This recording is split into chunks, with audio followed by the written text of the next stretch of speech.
Welcome to the Galen Trombley Show. Be sure to subscribe, review, and share the episode. You can follow me on social media at Galen Trombley. I hope you enjoy the show. Greetings. Please hold for a very important message. Light speed sequence initiated. How may I help you? Bonjour. Security breach. The truth shall set you free. Awesome. It's a miracle. Stabilizing. 3, 2, 1. Mission complete. Thank you. Have a nice day.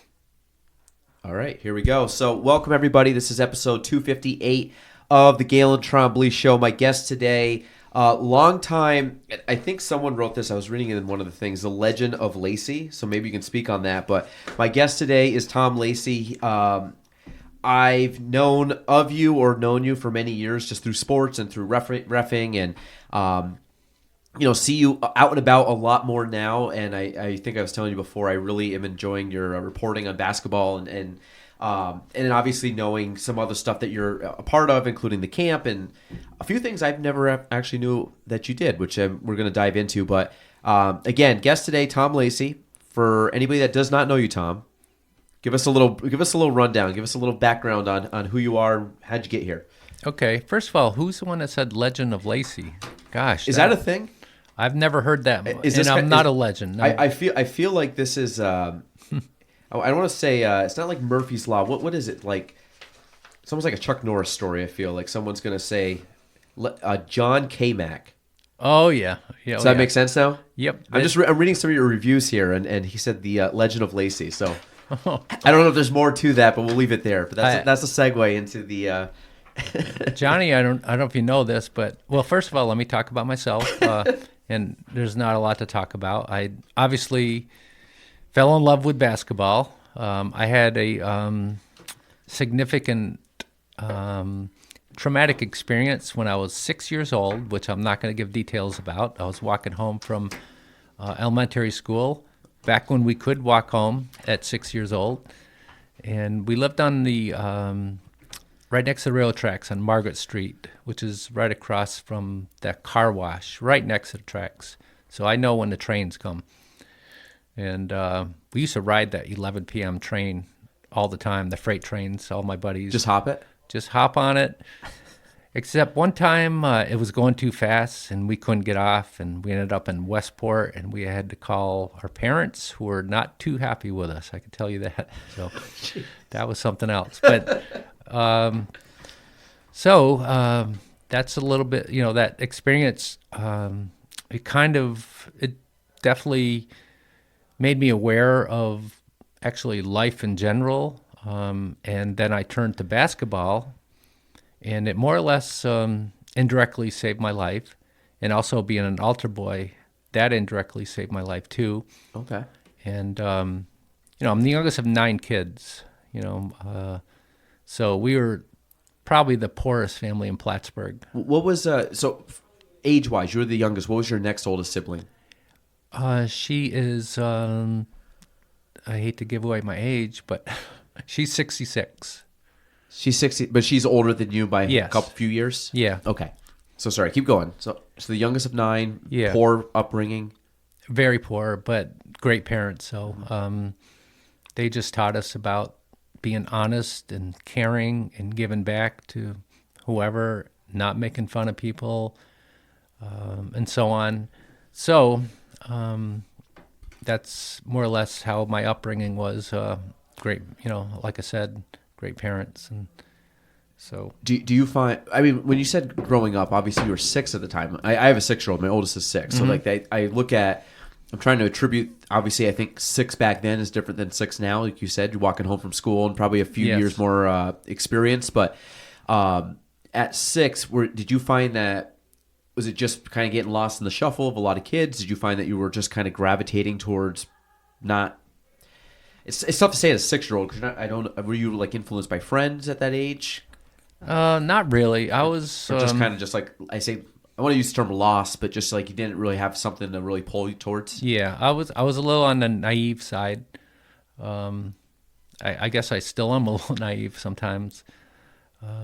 So I wasn't really lost. After that experience, I was lost, and thank God I found basketball and being an altar boy and my friends. I had some unbelievable friends, as we all do. Anytime you're under 12, they seem to be your best friends forever. Yeah, I'm the same way. Yeah. The closest, yep. So we still kind of stay in touch. Obviously, some have passed away, unfortunately. So that's more or less. So you end up, okay, so young child, you get into basketball, and again, we won't date the ages here, but when you were playing basketball, what was it like back then? Is there town ball? Is it just school? Is there like some kind of rec league back then? There was at Oak Street School. I forget the person's name, and he would have open gym, and I remember as a fourth grader playing, and we won the championship. And I remember the guy that hit his name was Jeff Carpenter. He hit a game-winning shot. They lifted him on our shoulders and everything, and I said to myself, I want to be that person, that hits that game-winning shot. And I distinctly remember that too, and that's when I really fell in love with basketball. I would go to Oak Street School, outdoor court, winter, anytime, have gloves on, and there was an 8.5-foot basket there that I would just play forever. No, who'd you play with back then? Was it just buddies, brothers, sisters, anything like that? Neighborhood kids? Like, did you have like a crew that you rolled with normally and played? Kind of, but that for some reason there were a lot of excellent players that would come to that court, even when they were in high school, because it playing on 8.5-foot baskets, it really helps your shot. Even myself and Joe Cardney, who's arguably the best player ever from our section, in my opinion, we would go there, and if it was thunder and lightning, we would be playing and having fun and just enjoying ourselves. And both of us attribute playing on those baskets to helping us become pretty good players. So back then, you guys are, playing, and I guess I'm going to dive into a little bit. I want to go through kind of the chronological order a little bit to get to now, but back then basketball was a little bit different than it is today. Different style of game, different kind of players and things like that. Did you find, was there anything that like back then that you really tried to focus on that was like, hey, this is what I got to get? Because again, you had a fourth grade. I want to get better at basketball. I want to like really commit to playing this. That through, let's say, high school into college. What were you focused on as a kid going into basketball? Because again, I'm kind of attributing this. You have a basketball camp. You have a lot of youth players. You see this now. You see a lot of kids coming through the programs and through. And you were obviously, everybody's at that age at some point in time. So what were you at that age focusing on? Because you didn't have the basketball camp you have now. So you kind of were like left to, like I said, what you could find, Oak Street School, outside type deal. But I guess what was your mindset at from a player standpoint of like, how do I get really good going into obviously varsity being the peak around here? I would say you have to work hard, and you have to do a lot of things on your own. You have to do drills on your own, and you do them game condition as if you're playing against someone. I remember I would play on a full court by myself, and I would one team would be the Lakers, one team were the Knicks, and I would know every player on that team, and ball goes to Walt Frazier, who passes to Willis Reed, and I'd take a shot, and Bill Bradley and all those guys. That's how I would play game condition. Everything I did game condition. So a lot just like visualization. Yeah. So when you played, you went to what, PHS? Yes. So PHS back in the 70s here. So like you said, the basketball, like Joe, I know Joe, obviously through real estate, he's, an attorney. I don't know the players back then, but who were like standouts in the area that you guys played against? Oh, of course, Joe. I don't know if you know this about him. He became the all-time leading scorer at Union College for 20 years. He was an All-American. He also was a late round when they had a lot of draft picks in the 70s. He got drafted by the Knicks, maybe in the 19th round or something. They had 19 rounds back then. Obviously, he didn't make it, but at least getting drafted. He was also a PBA tournament, which was big around here. He was MVP of that. And he was only 5'11". I was gonna say that's Joe right there for sure. Yes, A younger Joe, but still it doesn't definitely looks just like him. Are any of these? None of these are him, right? No, No, not. this one that looks like him right there. That one right there. Yeah. Yeah, number 12. I remember those three guys too. But those were His those guys around here? teammates. Joe Clinton, Joe Wood. Yes. Those No, are local? they're not around here, but it's something that their backcourts are all named Joe, and they were excellent. Joe actually played against Princeton, which was Division I, and he scored 40 points in that game. So Is Union D3? yeah, they're D3, but Because I know hockey's D1, but yeah. The Yeah, thing wow. about D3 though, you have very fundamentally sound players, good shooters, but they're just not as athletic as Division I. or big size wise. Yeah, size-wise. That's the only difference. There's nothing wrong with playing Division III or II. So yeah, and I want to come back. We'll come back into the college. So you said Joe was probably arguably the best player back in the, Yeah. the 70s around here. Yes. There are others. Butch Butchino, Tom Ryan, Mike Ryan, Hal Cohen, who is actually a good friend of mine. Okay. We stay in contact. He's a funny guy. He's a doctor in Florida. He played at Syracuse. He has the state record for most consecutive free throws. He had 598 in a row. Made, I'm assuming.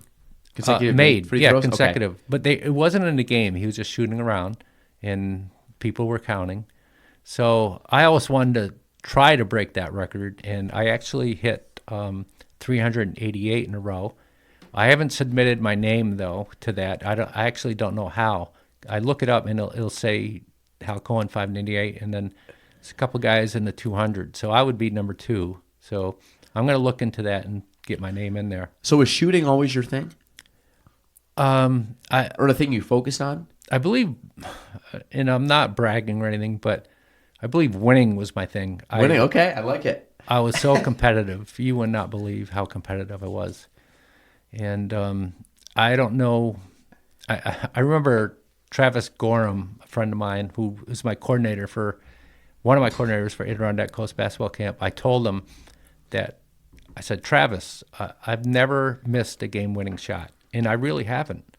I missed a game-winning free throw once because the guys at the foul line on the other team were giving me the choke signal, and it took me Freezing the kicker? Oh yeah. So I told him that, and I really didn't. I've hit some pretty big shots. I remember playing in a tournament in Albany, and we were down 3 with 11 seconds to go, and I don't talk a lot at all to other players. I really don't like that. But for some reason, I went into the other team's huddle, and I said, I'm hitting a three-pointer, and this game's going to overtime. And they said, get out of here, get out of here.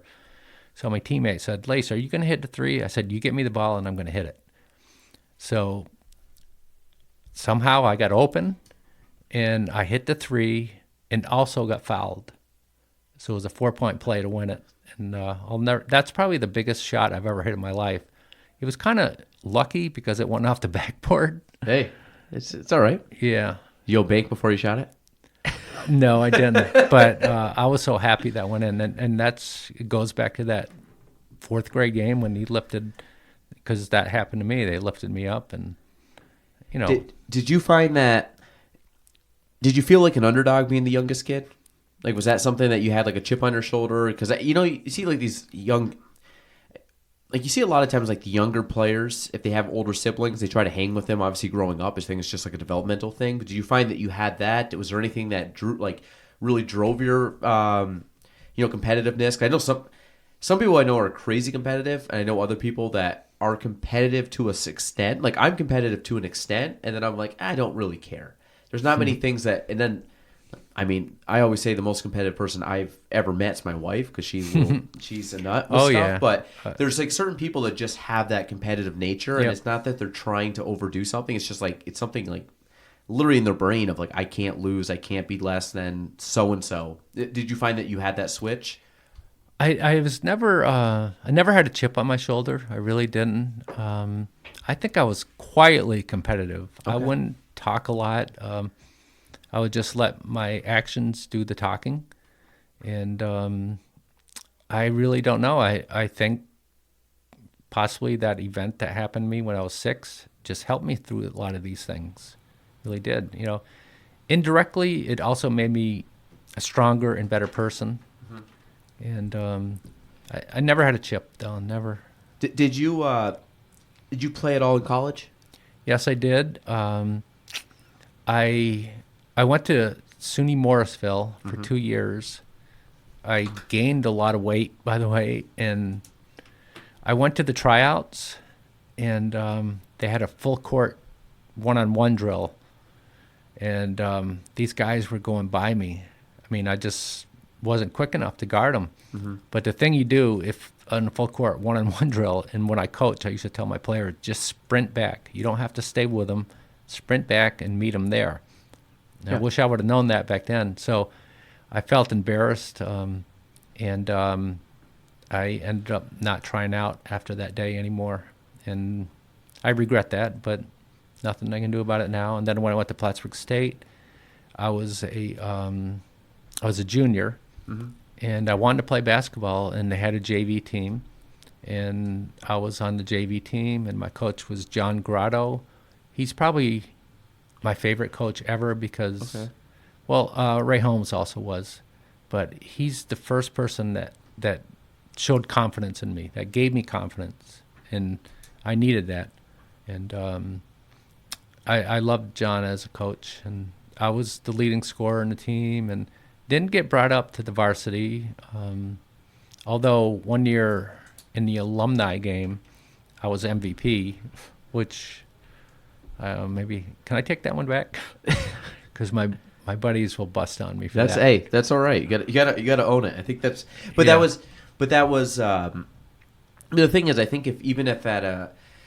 It's kind of like you said, as you get older, you wish you had the knowledge you did as a kid. So a lot of that, I think, is, and this is something that I attribute, more so on the. I did coach for a period of time. I actually did coach basketball for a couple of years, but I think a lot of it is trying to improve those kids the best you can. Like you're trying to.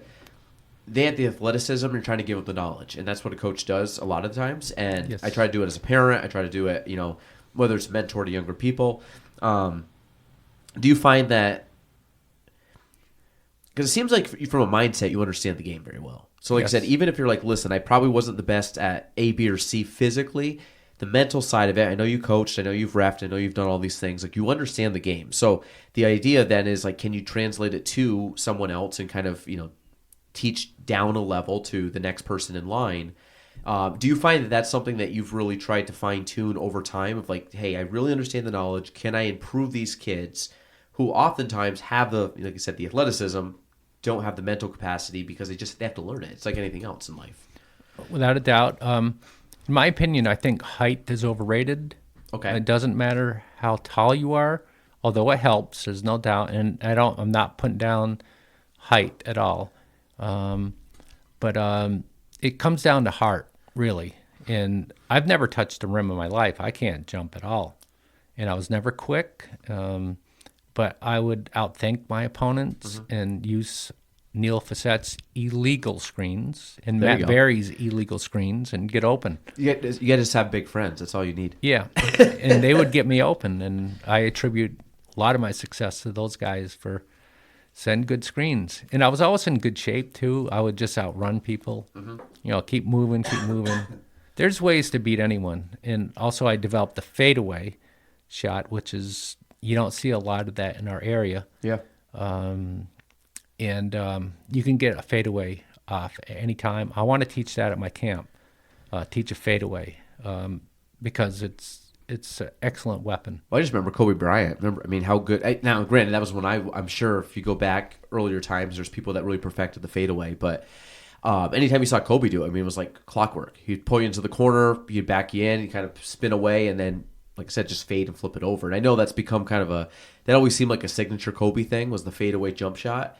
But again, it would create so much space for you, especially at that level. When the guys are so long and so quick, they can close down space. It's like just that little half a second, not even that, a quarter of a second you need just to pop a shot off. Yeah.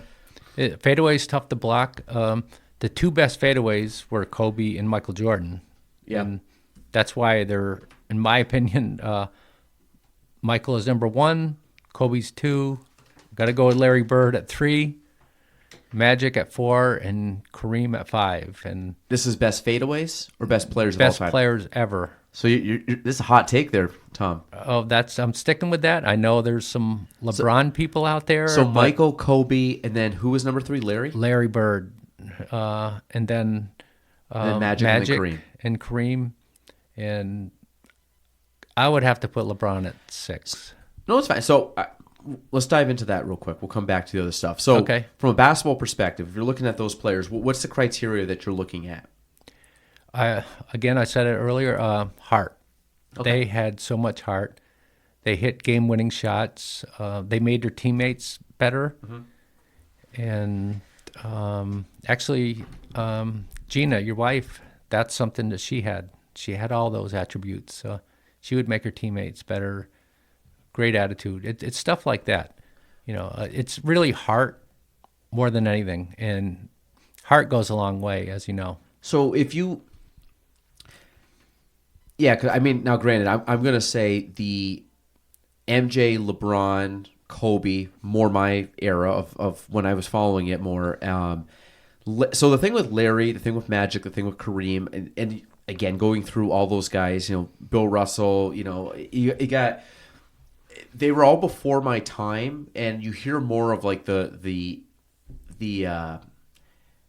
kind of like you said, the legend of them, like the legend of Larry Bird, the legend of, and even Michael was, I was young when he was doing everything. So like he wasn't really my prime. Like you knew of Michael when you knew of the Bulls, the Pacers back then, the Knicks back then, obviously Detroit back then. These were some bigger teams that as a kid I recognized. I didn't recognize the Orlando Magic. I didn't recognize, just as a young guy, like you saw the highlight teams. And I think MJ, if you go by statistics, and I've always been a big LeBron guy, but I think LeBron has a lot of the statistics, and I don't even think you could classify it on championships because then Bill Russell's like on a league of his own. But then I think if you go by, when people start talking about basketball, it's always like, Michael Jordan just comes up because I think he moved the needle so much for basketball, which is why I think beyond his wins, beyond his competitiveness, beyond his stats, I think you said there's the heart, there's that grit. I think that encompasses everything, and I don't think LeBron doesn't have that. I just think that Michael was off the charts of it, Yep. and I've heard the same with Larry. But again, he was before my time. I think my knowledge of Larry Bird is more like in the Pacers organization and Space Jam and things like that. I didn't really get besides highlight reels. I wasn't part of the Celtic Lakers cross country rivalry for many years. But so you said now Larry Bird, how many championships did Larry win? Offhand? I believe 3 or 4, but it was. You had a tough Lakers squad, the Pistons, Pacers. There were a few really good teams back then, and there's still good teams right now. And getting back to LeBron again, he does his best statistic, in my opinion, is the most flops and the most whining. So, actually, so let's take a side note on this again, a little tangent. So you ref for many years. Yes. And when you're not refing anymore, right? I have a disability. I can't run anymore. My balance is off, and I'll get into that later. But so when was the last season you refed? I believe it was when I developed this condition. It's called neurosarcoidosis. Okay. It's not a deadly disease. It's very similar to MS. Yep. But it's got some side effects. So it's more muscular than anything. Well, MS, it kind of gets worse as you go along, but I'm not sure if my condition is going to do that. I think I am the way I am, but I can't run anymore, and that's Just kind of more of like a limp when you walk and things like that. not even a limp. I haven't fallen, but I can't. When I go to games, I have to sit on the bottom row because I can't go up the bleachers unless there's a handle there. So it's more like the balance. Balance and leg weakness. It's mainly my left leg. Yeah. And it's odd because no one in my family has ever had an autoimmune condition, and I got it. Just developed it. So sorry. The last year you coached or not coached, ref was. I believe it was 2019. Okay. I'm pretty sure. So again, this I'm jumping around here because I got a lot of questions. So this being a coach, being a ref, being a player, what sticks out as you're looking at the game three different ways. Obviously, you've done both for long periods of time. What have you picked up the most from each? From a player, from being obviously coaching at a certain point in time, being a ref at a certain point in time. Like, what were the things that really stuck out on all, just different angles of the game? Okay. First of all, playing was always my favorite. That's number one. Number two was coaching, and three was refereeing. And the only reason I refed is because I couldn't coach anymore. So because I ended up getting into the real world I was a recreation director at the New York State Prison for 31 years. So, I just didn't have time to coach anymore and recruit and all that stuff. But refereeing was very difficult. You have to have thick skin out there, and if you don't, you're not going to make it. And people get paid well for refereeing. I know in high school, I believe it's $115 a game for varsity, which isn't bad at all. And then when I also officiated in college at the Division II and III level, and also in soccer the same way. Actually, I did a UVM men's middle Division I soccer game once, which was pretty neat. Yeah.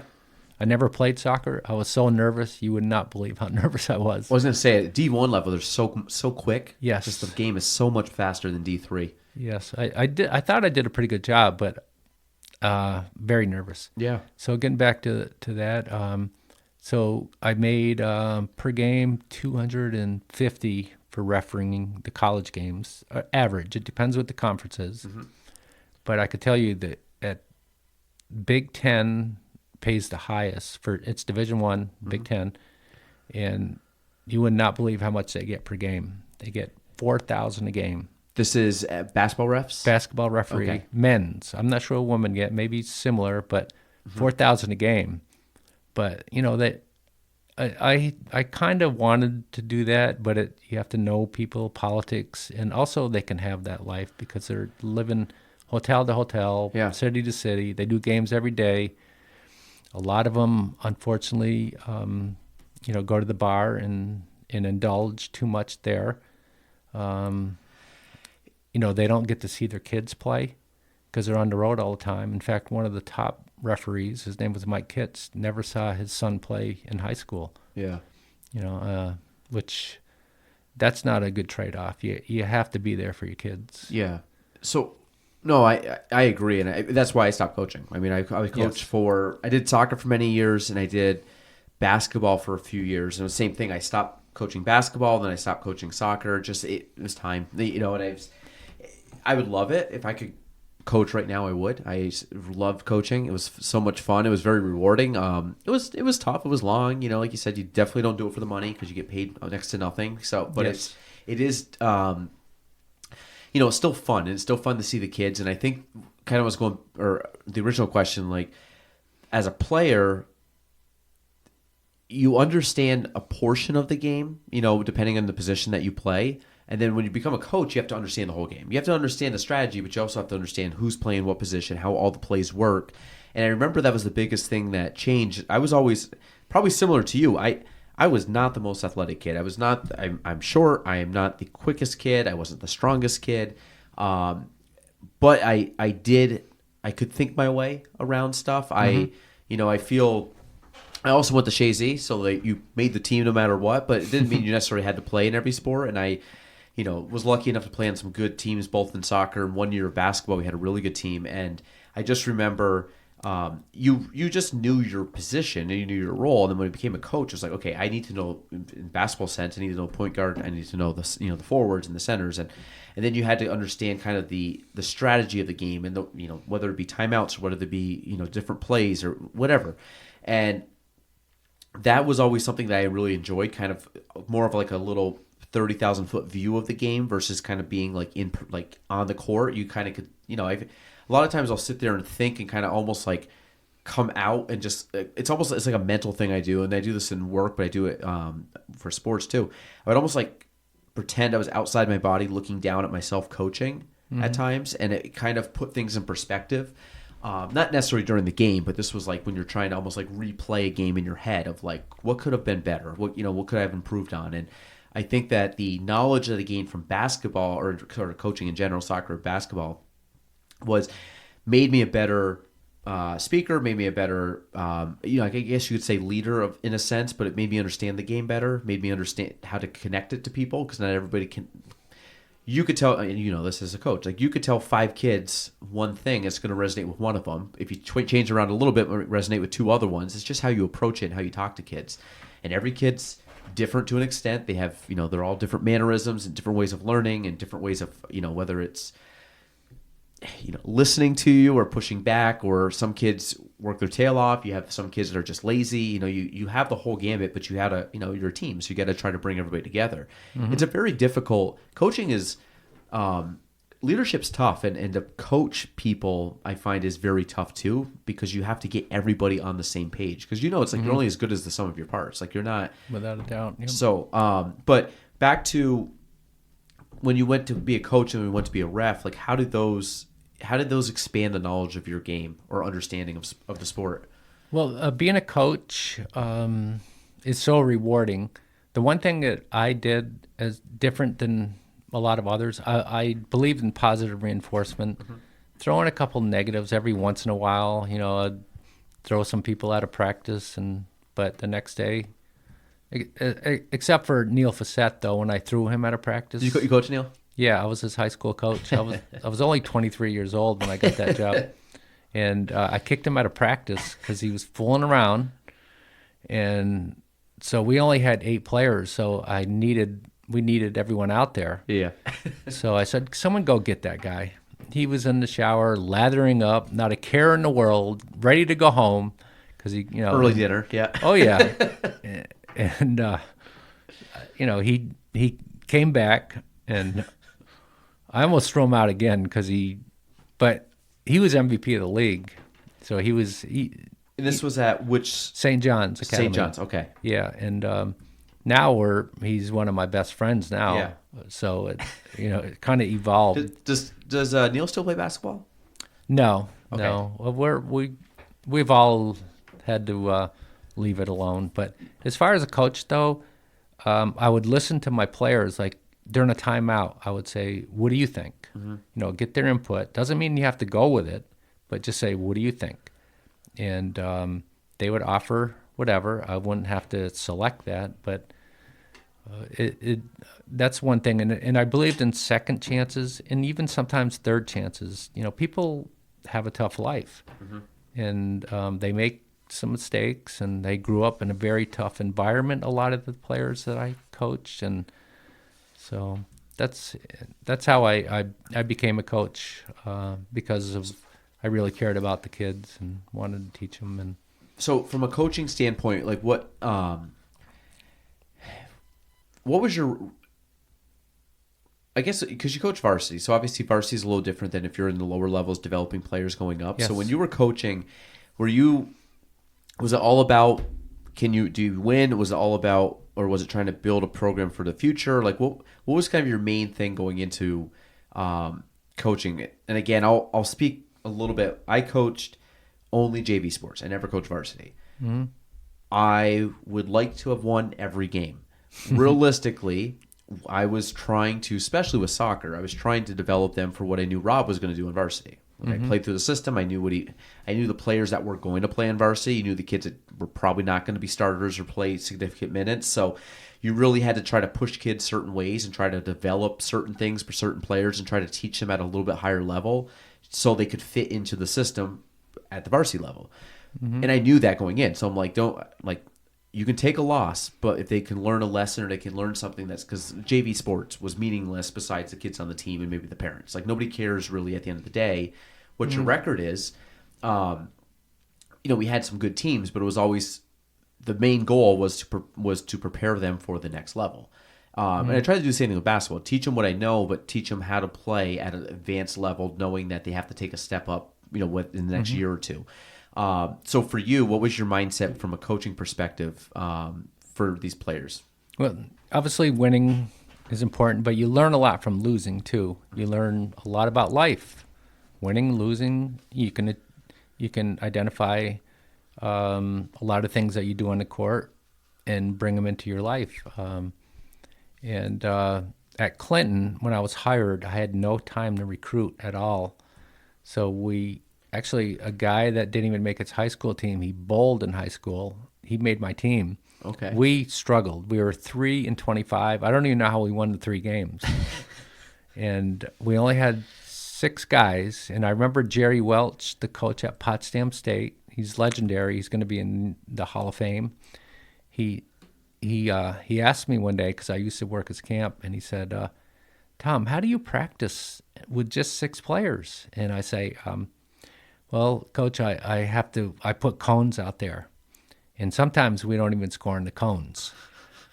And he cracked up at that, But that year we struggled, and we played in the Onondaga tournament in Syracuse, and we got beat pretty bad by the host team in the first round. And I remember after the game, I was talking to my players. I said, because I was really recruiting hard, and I was sick of the losing.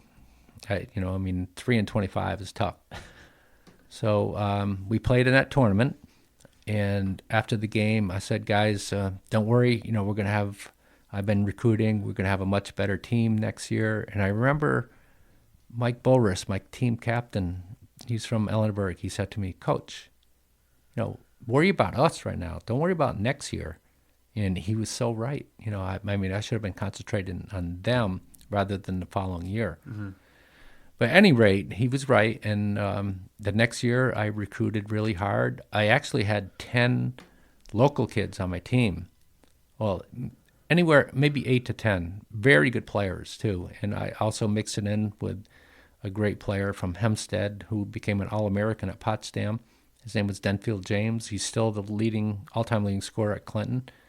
And so we played in the tournament again at Onondaga because they thought, all right, we might as well invite him back. We'll be in the championship game. Onondaga thought that. We killed them. We beat them by 30. This is a year later. Yeah, a year later. Wow. And we ended up winning the tournament.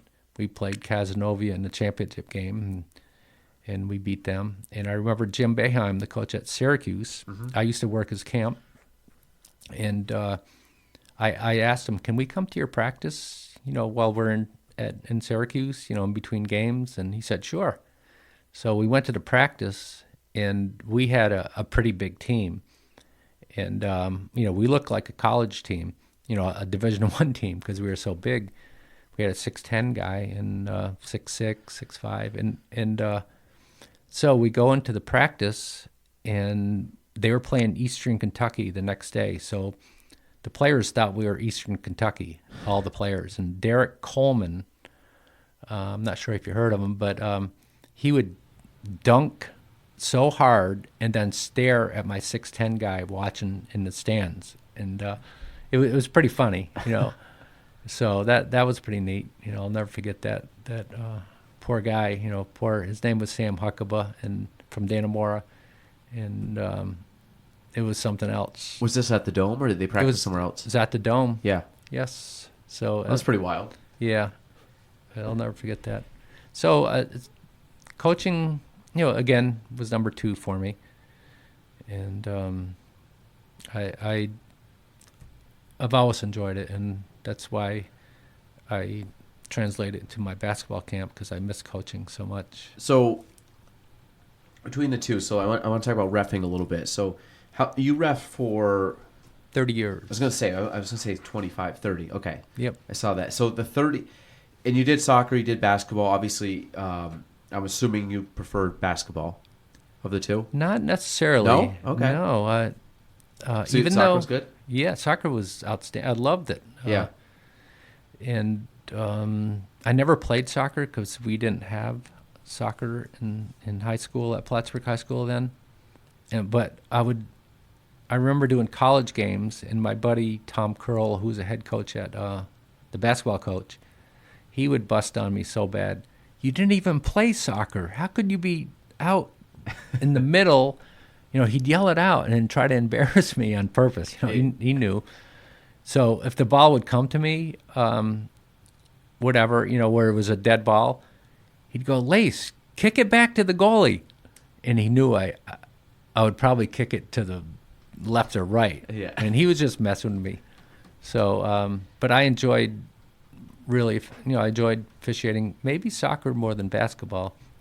Although it seems they fight more, and there's some bad attitudes sometimes in soccer. In soccer? Yeah, I had a game. Probably playing men's league. That got. Oh yeah, I used to ref that too. Yeah, men's league was getting into a UFC ring. So, what did you like more about soccer than basketball? Oh gosh, I think the camaraderie of the officiating, and it seems like overall the coaches were better. You don't hear them as much. Yep, bigger space. Yeah, and other than that UVM Division I game, I really haven't been nervous. The thing like is that. with I've never reffed, but a couple thoughts for reffing. Number one, for soccer versus basketball. Basketball is fast. It's a fast game. Things happen quick. The ball, you go from defense to offense very fast. Soccer, I absolutely love soccer, but soccer it's a fast game, but it's on a big field. It takes a while to go from one end to the other relative to basketball. There's also, I find it's easier at times to call the play because, basketball, you have lines, you have different violations, you have different things. Soccer, you can't, as long as you just don't touch it with your hand, you're fine.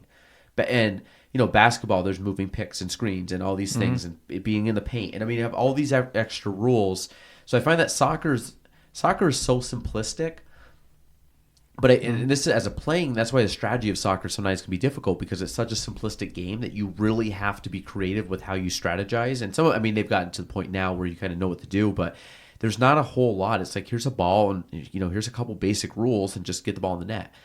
So I find basketball, though, it's a faster paced game. You also, like you said, people are on top of you in basketball. And I don't know if there's obviously the listening aspect because it's louder in a basketball court.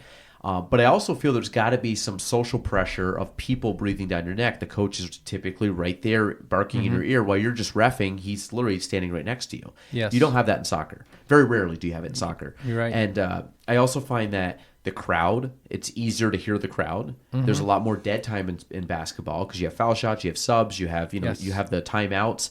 And I feel like there's a lot of times that officials, and we were just it was last weekend, the Plattsburgh State game, and you got D3 basketball and they're playing and stuff. And there was like a little, I'm sure you remember, there's like a little scuffle over at the end, and they were kind of figuring out what to do, and you could feel the pulse of the crowd went from like dead silent to everybody was up in arms, and it really wasn't that big of a deal, like the play itself. I remember it. Yes. Yeah, it was just kind of a little, a couple guys got tied up together. It was no big deal, but you could see how like the elevation of the whole, everybody went from here to then everybody's on edge, and who's the guys everybody's yelling at? It's the three officials because they're making up the rules, and I think I saw you post this the other day about, like you had kind of mentioned, family and stuff with your daughter and people yelling and stuff. And I think when you look at officials, a couple things. You said, yes, they get paid. I get it. They're there to do a job and they're getting paid. But at the end of the day, you also have to these people and anybody that's reffing locally and at majority of levels, it's not their livelihood. Like most of them, this is something they do. And again, I've always looked at it from a coaching and a parent now. I mean, not really parent, but a player and a coaching perspective, and a little bit as a parent now, is that if we didn't have officials, how much worse the game would be than it is now, and people will take it for granted. And I know, officiating numbers aren't super high. They're always trying to get more people and trying to make sure they have more numbers. I think if you ask anybody, they're never going to say we have too many officials. It's typically the opposite. And a lot of it, unfortunately, is parents, it's players, it's coaches. I'd probably say it's more fans and coaches than players. But I feel like it's a thankless job to be a ref. And unfortunately for reffing, it's kind of the status, or it's kind of the expectation that if you are a good official, you're not seen or heard. So it's almost like if you do a good job, we don't even want to talk to you or see you or do anything. But if you mess up, we're going to jump down your throat. And it's like, but at the end of the day, and again, when I was reffing or coaching, there wasn't one time I yelled at an official. Number one, they're not going to change a call. I've never seen an official change a call based on someone screaming at him. Number two, officials are humans. And when I say, what I mean by that is, if I'm going to yell at you, and this is not an officiating thing, I'm just yelling at Tom as a person, you are going to have more of a negative reaction or feeling towards me than if I said, Tom, hey, don't worry about that call. I get it. Hey, it's all good. Like, we make mistakes. You would be like, thanks, Galen, for not jumping all over me on it. Right. And I might get a better call down the line. Or if I don't get another call, I'm just being a decent person, because I know if I scream at you, it's not going anywhere. Right. And again, I don't know how this is actually as an official, because I'm sure you've taken your brunt of people screaming at you. But when how do you separate that in a game as an official? Because oftentimes you are looked at as the bad guy. And it's also funny too, where if someone loses a game, two things. I'm actually going a couple of directions here. If you win a game in a blowout, you never hear anything about the officials. Never. I've never heard a winning team say, you know what, the officials really didn't treat the losing team well tonight. That's never happened. If you lose by a lot, the officials aren't really a big part of the game because it was so, whatever. If it's a close game, if you win, totally fine. If the shot goes in at the end of the game to win the game, the officials aren't a problem. If the shot misses, it's the official's fault. And I've never understood that because, and I've seen this with parents, I've seen it with parents of the players I coached, I've seen it just in general, and it's like, everybody wants to point something out and not keep accountability. And I'm always like, if it was the ref's fault, especially in basketball, how many shots go up in a game in basketball? A lot. And I said, do you mean to tell me you lost by 3 points, but it was a ref's fault? I said, what happened with the kid that missed 20 shots that game? It's never his fault. And I've always, a lot of it is the emotional, non-logical way of thinking about it. Again, I've never worn the stripes. Like, what is it on your side of it? What's your interpretation of that? I know I just threw a lot at you. But. No, that's okay. First of all, referees don't have an agenda when they go into the game. And if they do, they should not be officiating. We don't care who wins. I really don't care. If we make a mistake, we're our worst critic. We take it home and say, gosh, what could I have done differently? How can I get better? All these things. And, and also, again, you said we're human. We are. We hear those things in the stands. And some of them are pretty bad. They really are. And you have to have thick skin. And if you don't, I remember there was a fellow official, an excellent one, he's not officiating anymore. And after the game at the field house, a big game, he wanted to go in the stands. And we had to say, no, please don't go. That's how emotional we can get. I've never had that happen. Although when I reffed the soccer game at St. Michael's, a college game, I gave a couple red cards out, deservingly. It was a fight.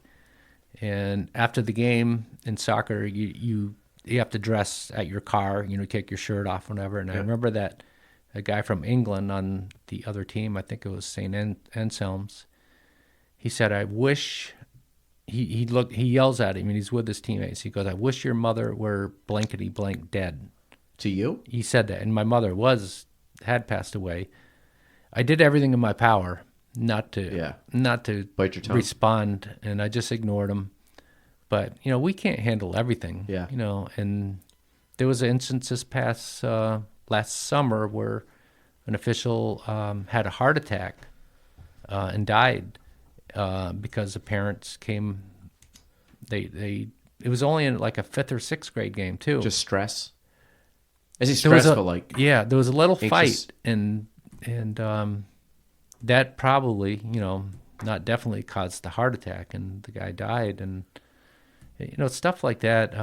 It gives officiating somewhat of a bad name, and it makes people afraid to put the stripes on. But Yeah. after the game, I can tell you we're happy. The officials are happy that we know we did a good job. We did the best we could. We're going to make mistakes. No one's perfect. And we have some excellent officials around here, and even in the past. My favorite when I played and coached was Johnny Carpenter. He was one of the best. So, and also Bill Badger was another great one. And let's see who else. I listed all my favorite referees on the Facebook site. So what do you think makes a good referee?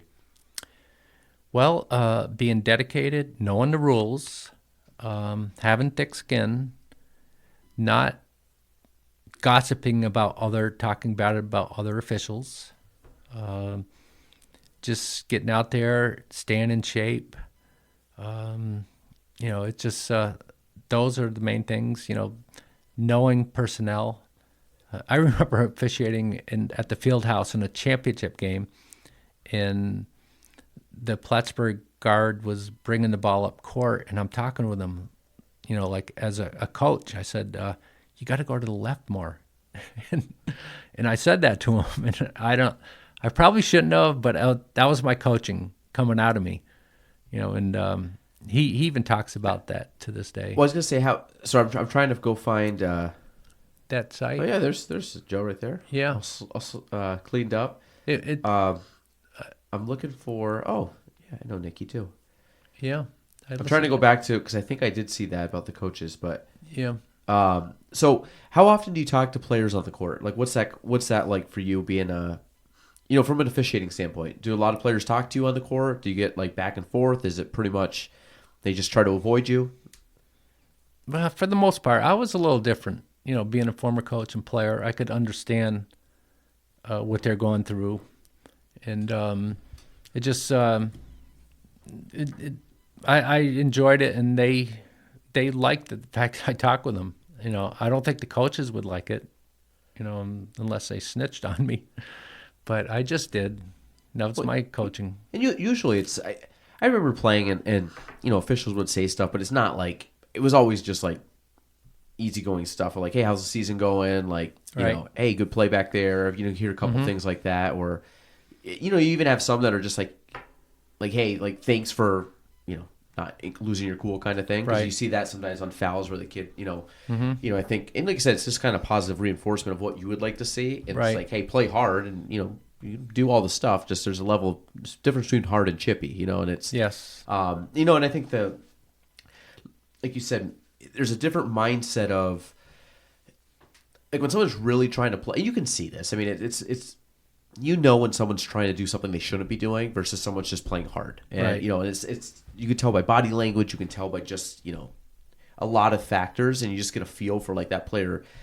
What it might be out of control, it might have just been a bad luck. They just kind of bumped into each other. It's and of course that goes back to the coaches and parents screaming at somebody. It's like, listen, like they go different ways. But I said a lot of people have the emotional blinders on of whatever team they're rooting for, and I said a lot of it is the logic kind of goes out the door. Unfortunately, when they buy their ticket and walk into the arena, but So these are the guys you said for coaching or for reffing.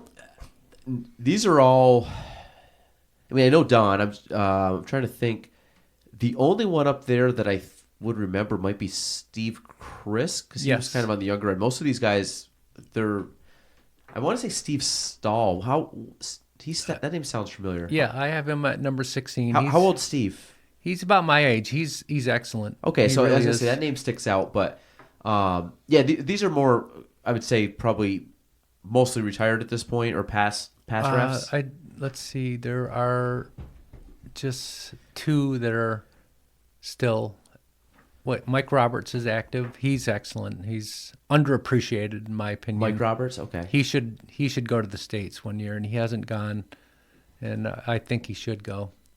So Oh yeah. What was? Yeah, I know exactly what you're talking about. Yeah, he had a good. Son was a good basketball player. yes, he was. Oh Yep. shoot, I just lost it. But that's.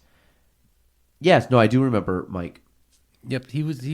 He ref back when I played for sure. Yeah, But he was. I think he was only basketball though, right? Did he do soccer? just did basketball. And he just does boys basketball. He didn't do girls. It's Okay. two different sets of rules. It's tough to make the adjustment if you're doing both. But Mike was good. Did you have a preference on men or boy-girl basketball? No, I didn't. Although I did men's college. I didn't do women's college. You have to pick one or the other. You can't do both in college. Oh, that's a rule. Yeah, that's the rule. Okay.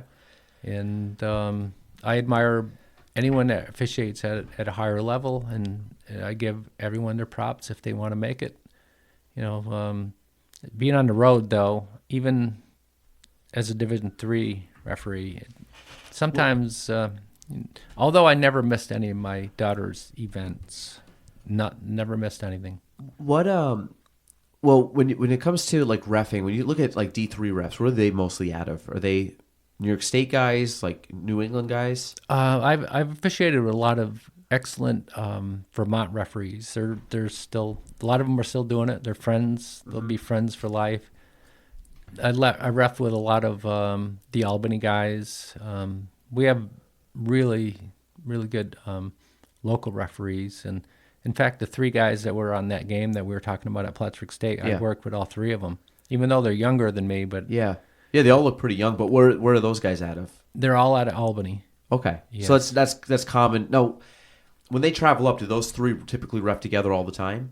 No, there's a So there is a rotation. yes. Someone is the main person, and you want to do that because of the driving, Yep. on the Northway or wherever. You want to put three together from the same area. Although I didn't have that happen to me all the time because I was the only one doing men's college from Plattsburgh, so I would go by myself a lot. Where did you travel to for games? I would go to Middlebury, Union, Skidmore, RPI, Jefferson Community College. I really didn't like that drive at all to Watertown, Potsdam, Clarkson. Did you ever St. do Lawrence. Plattsburgh State, or was that not because you're local? Well, because I played there Yeah. and went there, and plus Tom Curl is one of my best friends. And Yeah. So I couldn't do those games, although I did soccer there. And I feel like I see more local officials. I've never recognized a basketball official for Plattsburgh State, but Plattsburgh soccer, majority of them are local guys. yes, So is that normal to have local guys do Plattsburgh State for No. soccer but not basketball? I'm not sure. Like I've seen if I start rattling off names, I'll forget some guys. But there's typically at least two, oftentimes three local officials out there. They're the same guys you see in high school. They're Yep. whether it's Gary Kaiser, whether Yeah. like I said, Barry Norton's been out there for years. I know. Adam Scarf was out there for years. So I mean, you kind of look at because that's what I always wondered. Like you see the refs, but you don't actually understand the behind the scenes part of it. Because I even Yeah. know logistically, here talking to different refs that do it and kind of speaking how whether they're running it or whether they're just going and doing their jobs. Like Right. it's a lot of work, a lot of logistics. You guys do multiple games in a week. Yeah. And then you do high school and, mix it in, and you have to know all sets of rules. There's different college rules, you have to make the Are adjustments. the men's and women's 3-point line the same now? You had to ask me. The reason I asked that I is think because so, but I'm not positive. because Plattsburgh State, and I didn't recognize this until last game. My kids were actually in the game, running around the court, and I saw it. There's only one 3-point line, and I noticed it. I was watching the stream of, I think the men were playing. I want to say it was New Paltz. It was like 2 weeks ago, 3 weeks ago. They were on the road, and I saw the one line. I asked Gina because she's working with the men's team right now, and she wasn't sure, but because there used to be two different. Yes. They used to be the same, and then the men went back a little bit further. But I feel like they moved the women's back to where the men is for at least the college level. I'm pretty sure they did. Okay, Especially if there's only one line at Plattsburgh State, I'm sure that's the rule. I did one time, did do a Plattsburgh State game, And the only reason I went to a game, for some reason, I didn't have a Friday game. Usually that's the night high school is, and I didn't have a game at all. So I said, I'm going to go watch Tom play. Tom, because he was my college roommate, and we're still best of friends. So I go to the game, and the referees don't show up. They were from Albany. So I said, oh my gosh, please don't ask me, please. So they asked me. You were already at the game. I was at the game, and I only live less than a mile away on Marcy Lane. So they had to call the assigner to get approval. And the other coach, the Clarkson coach, had to agree with it.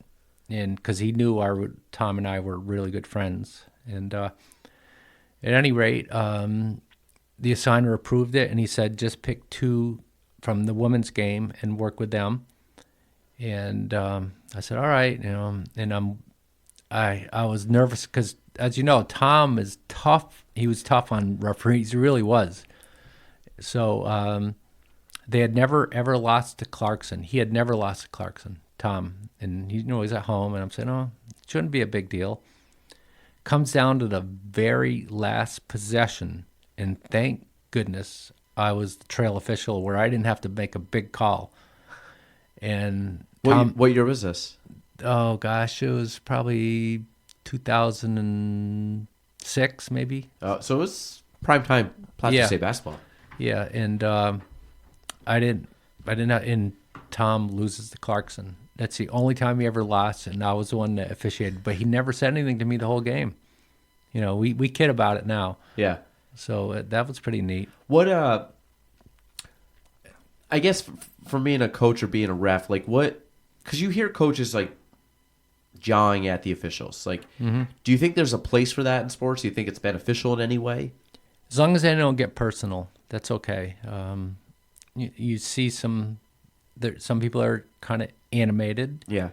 And that's okay too. Just don't get personal. I would give coaches a little bit more slack than others because I coached. I understood what they were going through. And that post that I had on Facebook recently about a game, I really didn't mean anything by I think it was misinterpreted. I wasn't bashing any coach, any referee. I was just giving my observations. And I don't know. Sometimes I want to say maybe I should delete that because I don't like controversy at all. Never liked it at all. And I felt bad about if anyone misinterpreted what I was trying to say. It was more or less. This is about a coach. Yeah, he's an excellent coach. He didn't mean anything. That's all. I just put it in the past and move on, more or less. I felt bad if he was misinterpreting anything I've said or anyone. Maybe officials might have been misinterpreted. But I kind of reread that article every once in a while, and I'm saying, where was I inappropriate or bashing anyone? I really wasn't. Yeah, I mean, I think. Is this it? Yeah, I think one it of the is. coaches. Yeah. I read that one. Yeah, I think. I think again the same thing. I think it doesn't make sense to yell at the official because I really don't think it goes anywhere. I do get that there's definitely emotion. A lot of coaches that played are very competitive people in their own right. Again, I kind of go back to. This goes back to a leadership thing. I think also if you see that the ref is yelling or you see the coach is yelling at the ref, then I think it kind of leads to a potential slippery slope with players acting out. Yeah. And then I also think it affects the over. I mean, at the end of the day, you're trying to win a basketball game. Right. And I always look at this. I mean, you want to put the refs on. I mean, like you said, nobody cares. The refs don't care. And I said at the end of the day, the refs don't care if you win. They don't care if you lose. They don't have an agenda. I've never believed a ref had an agenda. When people are like, "Oh, the refs were bad," I'm like, "Oh, your team missed a lot of how they missed 10 free throws. Right. The ref didn't miss 10 free throws or whatever it might be." But I also feel when you start getting into, you lose focus of the game. I mean, at the end of the day, it's like you're running your plays. You're not even really worried about the other team. Because, like you said it before, like if you run your plays and you work hard and you execute what you're supposed to do, you're probably going to have a good shot at winning. Right. A lot of people get caught up in their own, I think they get caught up, I don't want to say like the politics of the game, but, like all the little nuanced stuff, I'm like, that doesn't really help you put the ball in a basket. Right. So if you kind of lose fact of the game, and that could be yelling at a player, that could be getting in this little one-on-one jawing fest with a player. Definitely. And I think that, I think all of it's tough, but I think I don't know, I'm not a fan of yelling at officials, especially local officials, because I feel like local officials do so much. Yeah. Now, let me see, a couple. I'm just reading that real quick. Your article? Yeah. Yeah, let's see. Last night, I'm trying to, in last night's game, I would have done nothing differently except give an unsporting technical to one of the coaches for a comment he made in the third quarter, which I heard from the other side of the court, despite the deafening fans. And, technical is only a foul on the coach. It's nothing major. There's nothing. Yeah, it's a couple there's shots. Nothing wrong. And I'm not a ref basher by all means.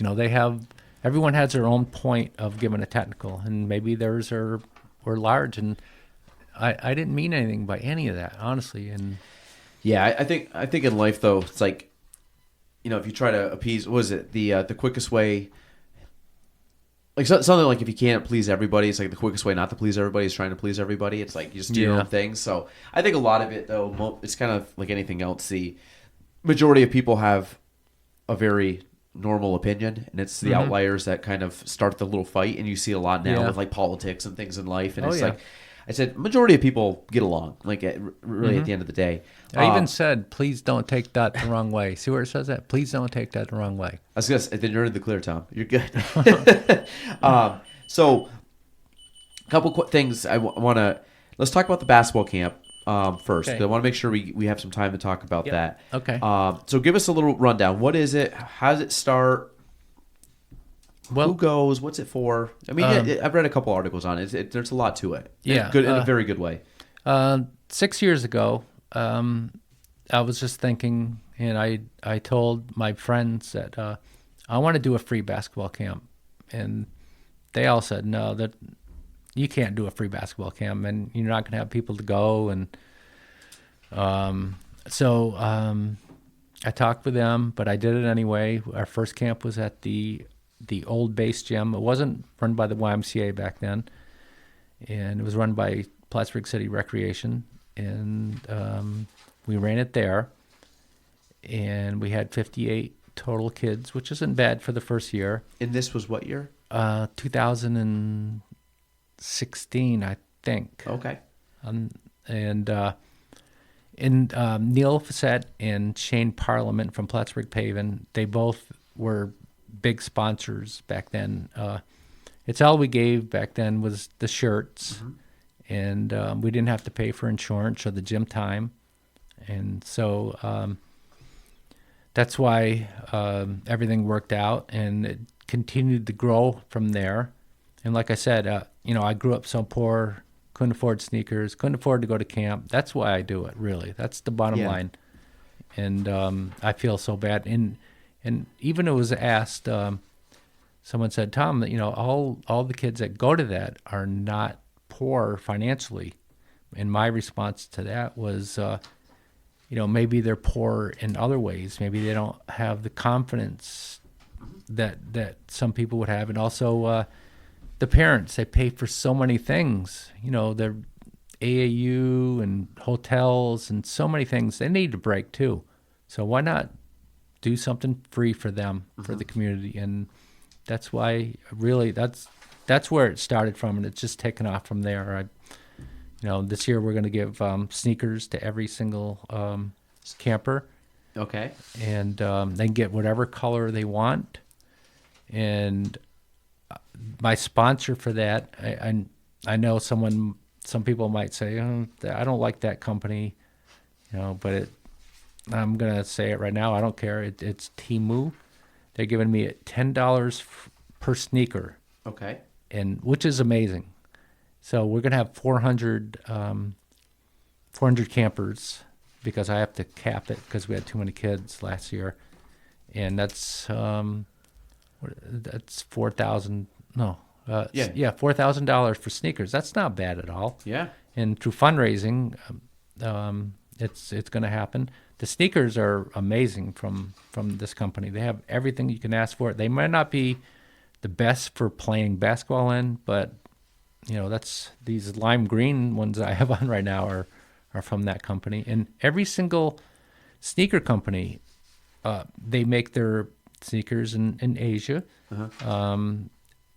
Cheap labor, and unfortunately cheap labor. Yep. And it's like Nike and Adidas and Reebok and Puma, they all, and so that's why people were bashing this company, because they have cheap labor and they're making their sneakers. But if they don't want them, they don't have to have them. Yeah, but I think if you go down that rabbit hole, you're going to realize that a lot of things people use every day in life will simplify down to that. Unfortunately, Yes. like you can, and I think like if you have a cell phone, you're a hypocrite if you're saying that in the sense that and I don't want to open up a can or open up a wormhole there, but it's just the idea that there's so many more things involved than that, and it's tough to to point fingers at. But I'm like, I think, Tom, I was reading the article on this, and I think there's a lot, I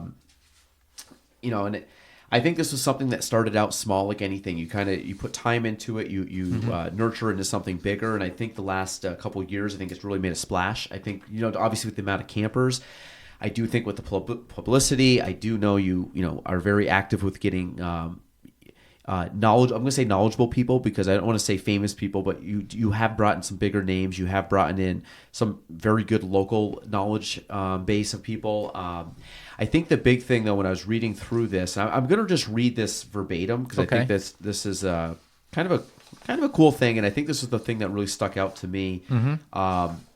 Let me just make sure. I'm going to kind of jump around slightly on these two. Let me just make sure I got my right things here. So, first off, you said founder of the Adirondack Coast Basketball Camp, wants to keep expanding upon the idea he developed. The camp, the only free organized basketball camp in New York State, offers North Country athletes an opportunity to work on their basketball skills and receive instruction from an abundant amount of local coaches at no cost. This is a quote from you, Tom. I came from a very poor family, and this camp means a lot to me because I want to give kids an opportunity that I could not have when I was a kid. I'm always trying to keep the camp growing and making it bigger and better. And I think the next part, one might wonder why Lacey is so passionate about getting free sneakers because you just spoke about this. When I was a freshman in high school, someone, I don't know who it was, put a free pair of Adidas Pro Model sneakers in my locker. That was the best pair of sneakers I ever had. I never had good sneakers. It meant so much to me because my family could not afford anything back then. And then you said unknown teammate at Plattsburgh created the inspiration to pay the gesture forward to all campers. And I think when you look at that and you listen, and again, I think this, this might be my parenting, emotional part coming out of me. But when you look at, you kind of mentioned your parents, great people, did what they could. And I think, one of the things is as a parent, you always try to be there for your kids. Like you mentioned going to your daughter, being there for her, going to her events, not missing anything. And that's something that I've really put a big focus on the last few years of my children is like really, having sacrifices in certain spots for the greater good of, raising your child. And I think one of the things that, we run a golf tournament every year that we do the same thing. It's for kids charities. And we've raised a lot of, I think we've raised we just eclipsed 40,000 given. So we've raised more, but and this has only happened in 5 years. That's great. One of the things we did and we support is the backpack program at JCO, which is giving food to kids on weekends that don't have food. Yes. And I think the thing that I look at most is everybody needs help in life in some capacity. It doesn't matter the age. Everybody needs help. They need friends. They need family. They need people to lean on. And I said the thing is, kids are at more of a disadvantage because of many. I mean, they're younger. They're obviously not of a legal age. They are more reliant on others, and and I think a lot of it is if you it breaks my heart to see that kids don't go home with food like that. I get kind of emotional even thinking about it. And then to see someone like this, and I'm going to switch it over to you with sneakers, you could say, they're sneakers, who cares, whatever. But I said, at the end of the day, you know how it is. If you're a child playing basketball, playing any sport, basketball, number one, it's a great way. There's the physical aspect, there's the health aspect, there's the friend aspect, the social aspect. All of that's combined. It's not easy for a child, because the thing is, it's not the kid's fault if they don't have sneakers. It's not they're not, you know what I mean? And it's not Right. it's not even the parents' fault. Life's hard. And I think that when you look at it from some of this perspective of, if you're say you said high school, say you're 15, 16 years old and you can't afford sneakers. Like a lot of kids are in this boat. They feel less than other people. I don't have the nicest sneakers. I don't have the LeBrons. I don't have the Jordans. I don't have this. Right. And a lot of it is, it's not even up to the kid. Like, sure, I would like that, but I said, if your parents, there's more important things in life than sneakers. But I will say, there is a level of social acceptance when teams. You want to be a teammate. You want to be like your friends. And there's a big, especially a young age when kids, they're mentally not fully developed. They're very influenced by others. And I think, like you said, not judge. You said this very early on about not judging other people and not, looking down on other people. I think, the simple act of giving you sneakers, it wasn't the sneakers. It was like what the sneakers stood for, in my opinion, of like what it led to. Maybe it was more comfort for you. Maybe it was security. Maybe it was acceptance. Maybe it was just like, wow, I dodged a bullet there. Or maybe I just have this feeling that I'm, getting made fun of or picked on or felt less than because, Lacey doesn't have the cool sneakers. Well, like I said, that little gesture, because you don't know what people are going through. So I think the idea that you can bring, like, the people that might, shit on your sneakers or shit on whatever that you're offering for free to kids, that's a small population. Because, like you said, even if one kid can't afford sneakers, and that is a turning point, I mean, you lived it. So it's not like, hey, I'm preaching to the choir. But I think that anytime you look at stuff like that, and again, these kids going to the camp, they might look at you and they might look at the coaches and be like, oh, this is cool. Like he ran it or whatever. But like when you really like dig deeper into it, there's a lot that goes on. And I think it's not that these kids aren't appreciative. They just don't know. But I think as you get older and you start to realize like the only way you can, especially in a small town, is like people have to step up. And I think that, it's time, energy, money, and you do a lot of it, sacrificing a lot of time. And it's not easy to put that on. I guarantee you, you work on it probably 12 months out of the year. So when you're dealing with all this stuff, there's a lot involved to it. And I think giving access to kids, and some of the kids will make fun of the shoes. Some of the kids, they're kids. They're going to have those opinions. There's going to be some kid that might go along with the crowd, gets home at night, and is like thankful that those shoes they're there, and they become their high school shoes or their modified shoes or whatever. I think it's cool. That was the biggest thing for me. Because obviously, like the story behind it too. Yeah, without a doubt. And they also will get an indoor-outdoor basketball this year. They're going to get a camp shirt. We have free breakfast and lunch, only for the second week because Beavertown School is not open during the first week of camp. And we play Team Canada on Friday, which is a big thing. Our all-star team will play that, the oldest division, girls and boys, each week on a Friday. And we're also going, I'm not sure, Galen, if you ever heard of Rucker Park. Yeah. It's Down in the city? Probably the most prestigious basketball court in the world. Cage basketball. Yeah, and I have a connection down there that he's going to get us 3 games. So we got 3 games. The parents will have to pay for that, the lodging and everything on their own. I'm just going to go down there and make my first basket ever at Rucker Park. I've never been there. Have you been? No, yeah, I've never been. Yeah, so also the New York Liberty, WNBA New York Liberty, give us tickets for the game. Okay. But that's a big commitment, though, to drive down to Brooklyn and go to the game. They also pay half the lodging, too, which is only a mile from the Barclays Center. Rutgers Park, so it's in Brooklyn? No, Barclays Center is where the where the Liberty play. So that's different. The Rucker Park is not the same thing. No, but I'm saying Rucker Park, is it in Brooklyn? No, it's in Harlem. Oh, it is? So it's north? Yes. Okay. Yeah. So those are the things I've been working on, and it's going to be reality. I've got help now with the fundraising from Sarah Chase and also from Daniel Piper. He's doing my website. Oh, yeah. Dan's been on the podcast. Yeah. Young Dan. Yes. Yeah, I know Dan's a great kid. Yep. So he's actually coming over at 5:00 today, and we're going to update the site where you can, because March 1st is a big date. That's where we're going to, that's when kids can sign up, pick whatever color sneakers they want, size, which shirt or whatever, and but again, March 2nd is going to be a bad day because if you're not one of the 175 for the boys, 175 for the girls, you won't be able to get in. So you're capping it at, what's that, 350? 350, but the 400 sneakers are for staff. And we're also paying staff $175 a week, which is pretty good because it's providing jobs for the North Country.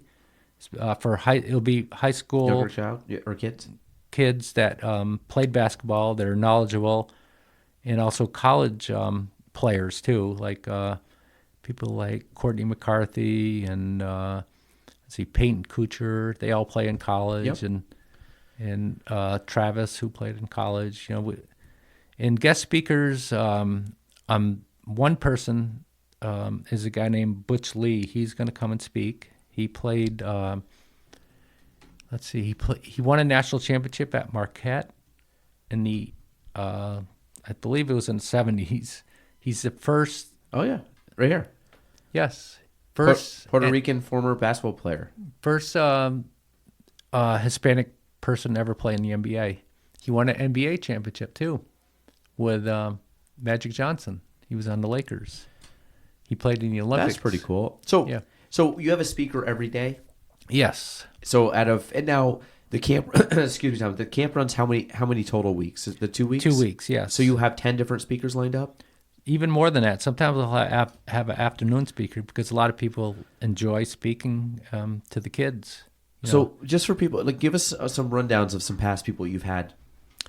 Okay. Gosh, I haven't had an NBA player yet, but a lot of college coaches like Tom Spanbauer from Cortland.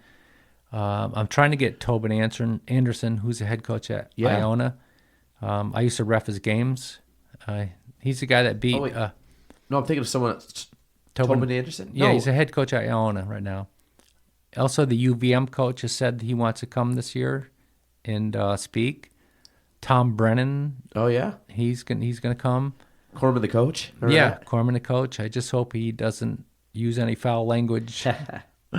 So Tobin Anderson. So he's not at Fairleigh Dickinson anymore. No, he's at Iona. I used to ref his games at Clarkson. I played him 1-on-1 before I refed his game. And, oh wow, I didn't know he was. Yeah, wow. I beat him handily, and then I had to ref his game, and his father was messing with him. You let that referee beat you 1-on-1 right during the game. It was pretty funny. Yeah, Tobin's a great guy. Yeah, because I mean he was obviously almost like kind of national news a couple years ago. Yes, or last year, right? Yeah, he's just regular guy like you and I. Just made it to that level, and you gotta give him his props for it. So Iona is a step up then, you'd think, from Fairleigh Dickinson? Yeah. Oh yeah. Big jump up, because he I always like Iona because of the Gales. It's pretty close to my name. It's as close as I can get it. Oh, that's very neat. So I know you had some past player like Missy West went last year, right? No, Missy West hasn't. Who am I thinking of then? Julie Moore. Julie Moore. Okay, because I always get the two mixed up, but they're both like phenomenal players. Phenomenal, yeah. She came all the way from Tennessee. I think that in spoke. You got to admire that. I had. She came just for it. Well, I'm sure she saw family too. I mean, I'm sure she mixed everything in there, but that was outstanding. We had Shannon Ryan, who played professionally. We're going to try to get Brooke Pajetko, who plays in Germany right now. Okay. Hal Cohen, who's the one that who played at Syracuse and has the record for most consecutive free throws, like we talked about. He's gonna probably make it. A lot of college coaches, high school coaches too. Mike Blaine, the head coach at and Neil Epstein from Clinton. Yep. You might as well have so they can see these guys and girls play and Neil's a younger guy, right? Yeah, he's both are outstanding coaches. Where's Neil from? Because I don't know. I'm not really sure. Is he local?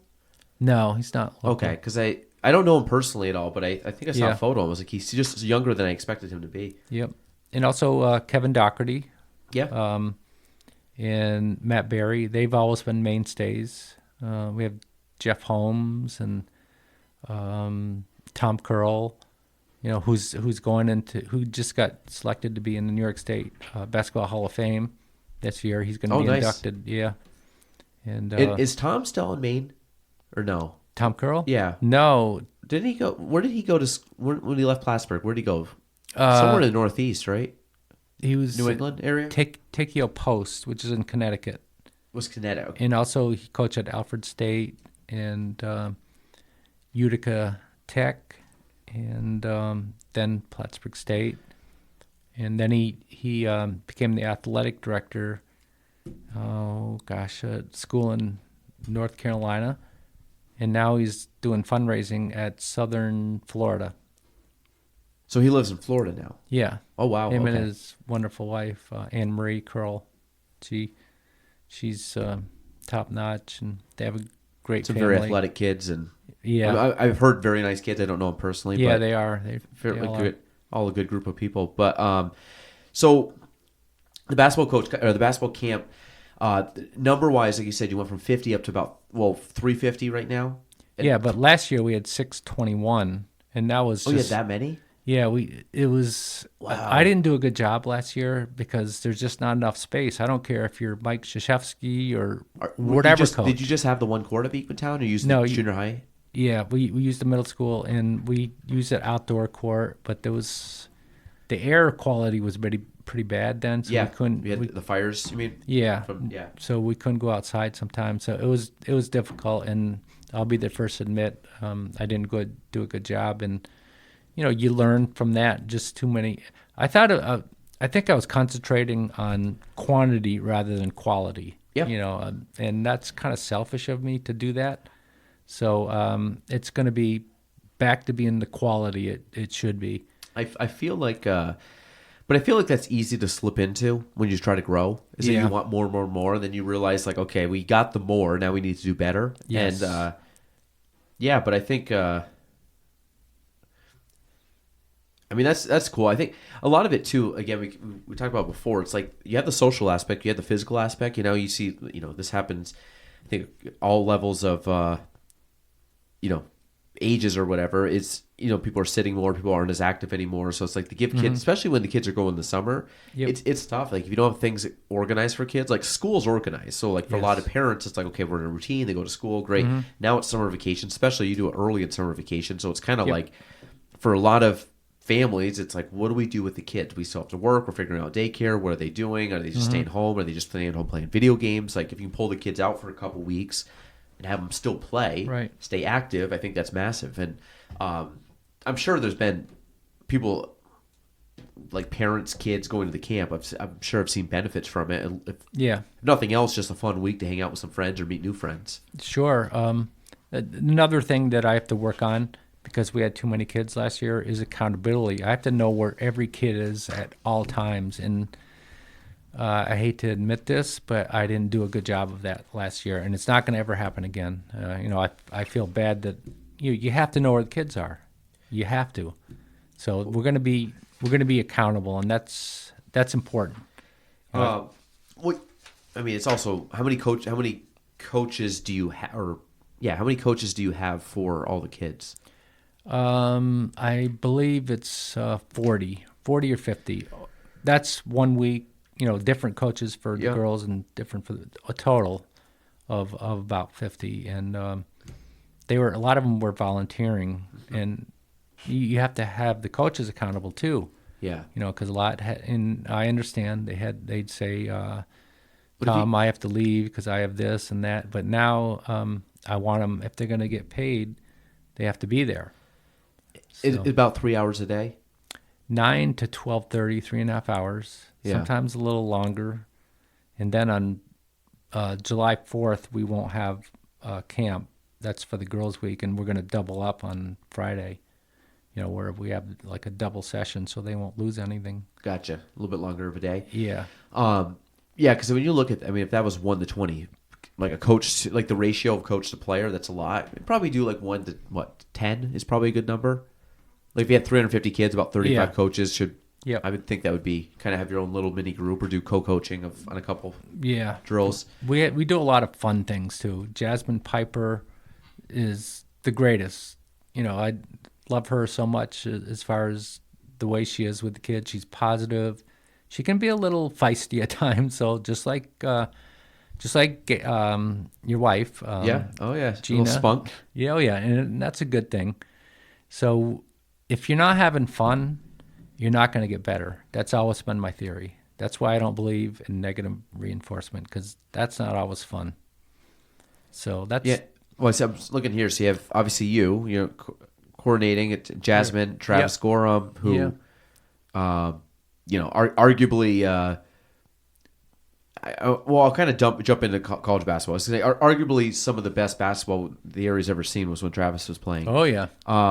And actually, Anthony Williams is going to come speak. Oh, is he? And Curtis Smith, they're coming. Oh, so you got like the trifecta there. Yeah, and we have Ronnie Wright, who was a member of the only Plattsburgh State team that made it to the Final Four. He's coming. You mean still alive at this point? Oh yeah, I mean? yeah. He's no, but I mean out of all the because that was back in the 70s. 76. They're all still alive. I'm actually going to do a story on that. And Glenn Sotheby, do you know Glenn? He's a U.S. judge, United States judge. The name sounds familiar, but I don't know him personally. He's from Plattsburgh. He's I'm going to interview him. He's a friend of mine. And the coach, Norm Law, and also the Potsdam coach. I want to interview him about that team too, see what his input is, and as many as I can get, And yeah, you got some good coaches here. Yeah, Corey Lewis comes back for it. Yeah, Corey. Well, that's another thing. He's got a great work ethic too. And I remember refereeing his soccer game once at Shazy. Yep. He had this unbelievable play where he kicked it behind his back like a basketball, putting it behind their back, and scored a goal. I've never seen that. I know. I almost positive I know the play you're talking about. It was he rainbowed the kid, went up and scored. Yep. Yeah, so I was lucky. Lewis has been on this, and he still sends me stuff, and I love it. I mean, he's we went to high school together, and like I said, I played on many teams with Corey. Yeah. And, he was the reason we won a sectional basketball in the year we won it. So I mean, I just like I said, I absolutely love Corey. But he, so I got Lewis. I mean, there's Avery Durgan. She plays soccer right now, right at Plattsburgh State. Yep. So she played basketball too, though. Yeah, I recognize her name. Peyton, she plays at Plattsburgh right now. Yeah. Adi Hollister, who plays at Cobleskill right now. Okay. Dylan plays at Plattsburgh. Yep. Colton Hustis plays at Potsdam. Parker Kelly, Potsdam. Dan Munson played at Potsdam. And Brett, I know Brett from Strength and Conditioning too, from Plattsburgh. Taylor Saltis, she played at Canton. She's the new up-and-coming great coach in our area, in my opinion. Who's this? Taylor Saltis. Okay. Who's she coach for? Right now she's the assistant coach at Beekman Town. Okay. But there's without a doubt she's going to get a head coaching job, and whoever plays for her they're going to win, and they're going to have fun. Nice. Sean, he played Plattsburgh State, right? Sean? Yeah. Yep. I remember the name. Yeah, that's a good group. Garrett Frady. Yeah, who's he? That name looks familiar too. Excellent athlete who played at Plattsburgh High School. He played soccer too. Younger kid, right? Now or no? Is he older? Younger. I was gonna say probably in the last few years graduated. The name looks familiar. I'd say about 10 years ago, but I'm not. Oh, is that? positive. Oh, okay. Maybe longer. The name looks familiar though. Yeah. No, that's a good group right there. So I guess you go to a lot of. So the other thing I want to talk about, you go to a lot of basketball games, and I think this is now starting to make sense because I see you had a degree in journalism. What's been this is something fairly recent or new you've done, right? Going out and kind of reporting on games and what's the purpose of it? What do you enjoy about it? What do you hope to pass along? Because I really enjoy your posts. I tell Gina, I said I feel you're very active, so I feel like I see probably a post almost every day from you. Mm-hmm. And I usually, because I don't get the paper, I have 3 young kids, so I have a hard time getting the games and following local sports. You're actually the only reason I know about what's going on in local, at least from a basketball perspective of local sports. Well, so I actually do enjoy the write-ups and who's doing well and who what kids are playing well. That. The reason to keep busy, I'm retired now, and I just want to keep busy. I love going to basketball games or even any sporting event. I'll probably do it for soccer as well. Hockey, I can't skate backwards, so I. There's a little overlap, baseball, right? In games. I love going to baseball games. I'll do baseball as well. Is that my key? I think it is. It might be. Oh, So it's just sports in general. So it doesn't have to necessarily be basketball. right. Yeah, I'm gonna continue to do it, and I have no problem approaching the coaches, even if Yeah. they lose. If they don't want to speak to me, that's fine. I understand that. Yeah. Especially in a close game, no big deal. I have a good rapport with many people around here, and they're not afraid to speak to me, and I just love doing it, and mainly to keep busy. Well, your reporting of the games too is very much just like objective of like, here's the game, here's what people were saying, Yeah. and I think I like the approach of, you're just kind of, you tell the story about it and you let people have their input. So you Yeah. read it and there's more than just like, hey, this kid had 10 points and 5 Right. rebounds. There's a little bit more substance to it. I know I've seen you at the end of Plattsburgh State games getting both sides, kind of some player Right. interviews and coaching interviews, and I think. And even if I go see the game, there's stuff. I mean, again, you're watching the game and you're picking up on little things that others don't. I think for anybody that enjoys sports, it's fun to just, you have pictures, you have kind of like a Yeah. little bit of background on players, and obviously a lot of them locally, and the history of a lot of it. So I think that adds a little bit to it versus just some random person reporting on a game. You can add like little comments and touches and who they were and records and stuff. How many games a week are you trying to go to? Try to go every day. Yeah. I'm gonna go to Northeastern Clinton to watch. You said There's gosh, why am I? I'm gonna bring her up because I just saw it. She's looking right here. Yeah. Who's this? Desiree Dubose. She needs 12 points for 1,000. I actually saw her yesterday at the Plattsburgh Mariah game, on Plattsburgh Beekmantown game, after the game, and I said I'm going to try to be there, and she said great, and she said she needs 12 points, and I said, what if you don't get it? 12 points isn't an easy task, especially if you're beating the team by a lot and your coach, Yeah. So she said, don't worry. Or her teammate was there too, Bailey LaFountain, who also has 1,000 points. We just hit it this year, right? Yeah. Yeah. And she said, don't worry, Coach, she's going to get it. I'm going to make sure she gets it, which is pretty funny. So, Well, I was gonna say I like so Rob Guerin, he's the girls coach, right? he's the best. Well, I was gonna ask you. I said, so my question is, who are the top coaches? I put past and present, and I also put best kind of local players, past and present, because I know Yeah. you've seen quite a few. I want to start with coaching. From, like, do you think Rob's the best coach? Right now, he's the best girls coach. Yeah. And that's arguably the best. That's a tough one because there's a lot of excellent coaches, and I don't want to put down anyone at all. The only then I'll speak a little bit. People can get mad at me. Yeah. So I played for Rob. So Rob, this was back in the day now, but Rob was at Northeastern for years. Mm-hmm. He came to Shazy 1 year. He had he kind of had taken a higher level administrative position, and I think they basically said you couldn't coach. Mm-hmm. So he's like, all right, I'll go 10 minutes down the road. So he coached us. If you know anything about Shazy basketball, we're not known for basketball. And You had some good players though in the past. we've had some athletes, but we weren't. Chris Gondak, Dan Bernard. Yeah, you're going back into the '90s. So like Dan coached my senior year of basketball, and Dan's a great guy, and I like Dan a lot. But we ended up, Rob comes in. Basketball was not good at Shazy. They never really we never really won anything. We obviously had good athletes. A lot of soccer players transitioned to basketball. Rob came in our junior year. Corey Lewis was our best player by far in the league. I would even argue probably in the area at the time. And there were PHS was great back then. Peru was great back then. There were some really solid teams. And we ended up, I remember the beginning of the year, we roll in, Rob, we kind of knew him because of Northeastern, but we didn't know a lot about him. And the one thing I'll say is I've never worked harder in a sports season than I did the year I played for Rob. And we started in November.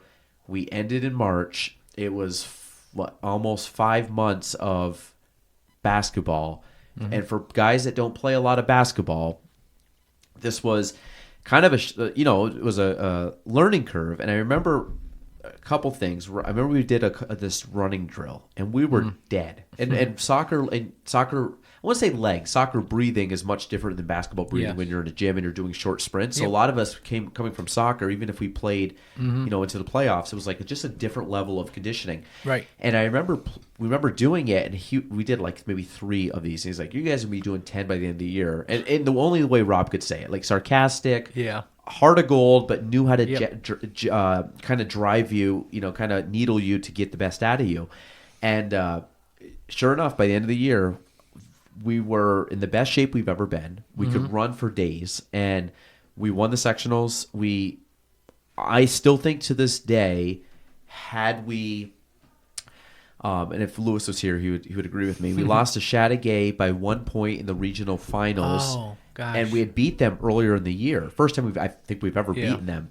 And we lost to them. They ended up losing the state championship game to, I think it was like Grover something. Wow. And had we won the next game they played, they blew the team out by 20-something. They went to the state semifinals. I think they played in Glens Falls. Beat that team by like 20-something, probably 20 points. Yep. And then they lost, I think, pretty handedly to the championship team. That's okay, though. Absolutely. To make it there. And then the following year, I believe Chateauguay won the state championship. Yeah. And Chateauguay was. I have to take a break. Yeah, that's fine. I'll keep talking. Yeah. Tom. You do your thing. I'm gonna tell the story. People. Okay.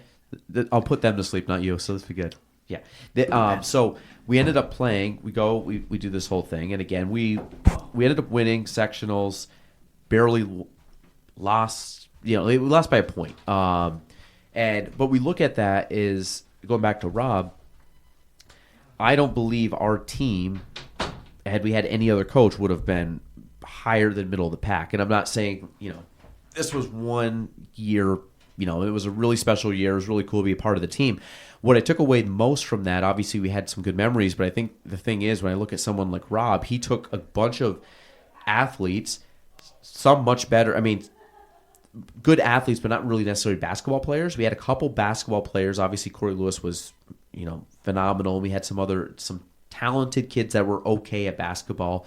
But we never were a team with basketball. We never understood how to play together. We never understood the discipline of basketball, and because again, it was way different from soccer.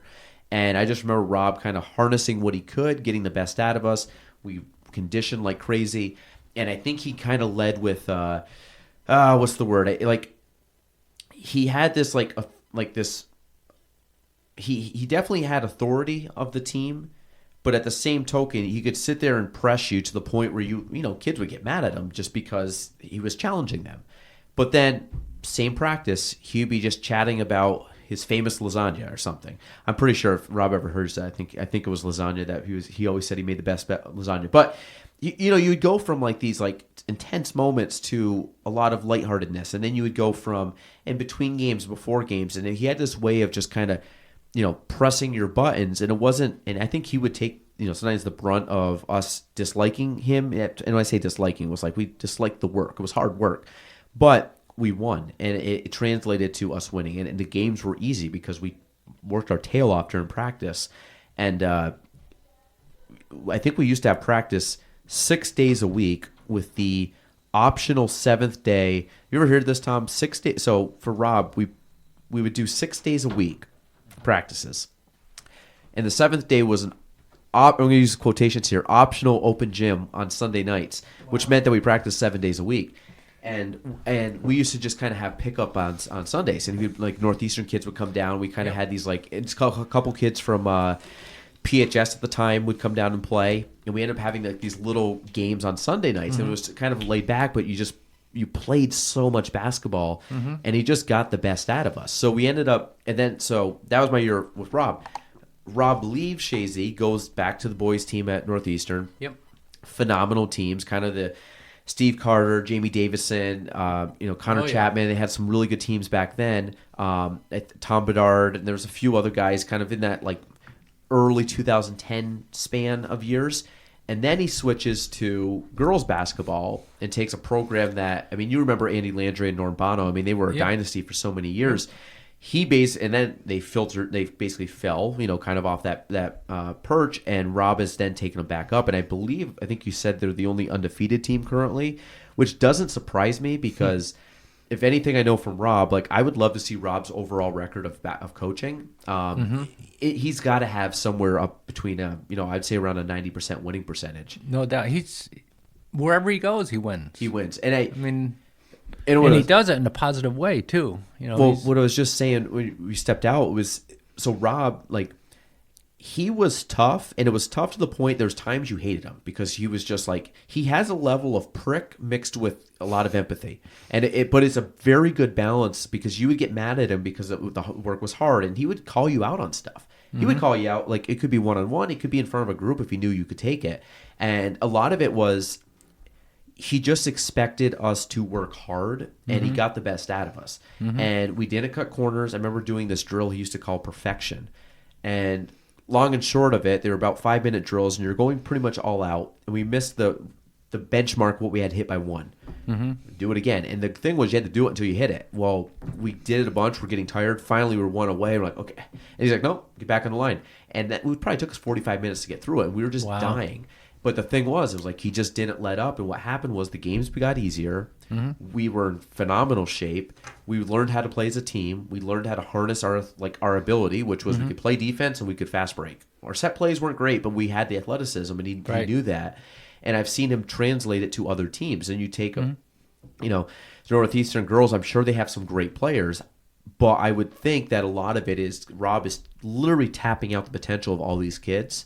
And you can see it. They're playing together. They're winning. They're doing. And Rob is very no nonsense. Very you're not going to see a lot of deviation from what he wants. And I think it's a different style, but it's a style that produces wins and produces good teams. And I guarantee you, any kid that's ever played for him probably is going to start with, "I love Rob. But God, did I hate him at times." Like I think, but it wasn't like hated him. You hated the hard work but once you learn to love the hard work, you loved Rob because he he literally pulled it out of you. Similar to Rob, like Rob McCullough is the same way. I mean, I'm lucky enough to play and even luckier to coach with him for a few years, and same thing. He just knew how to tap into kids and just knew how to get the potential out of them, just to repeat it year over year. And people think it's easy, and it's not. It's like he makes it look easy.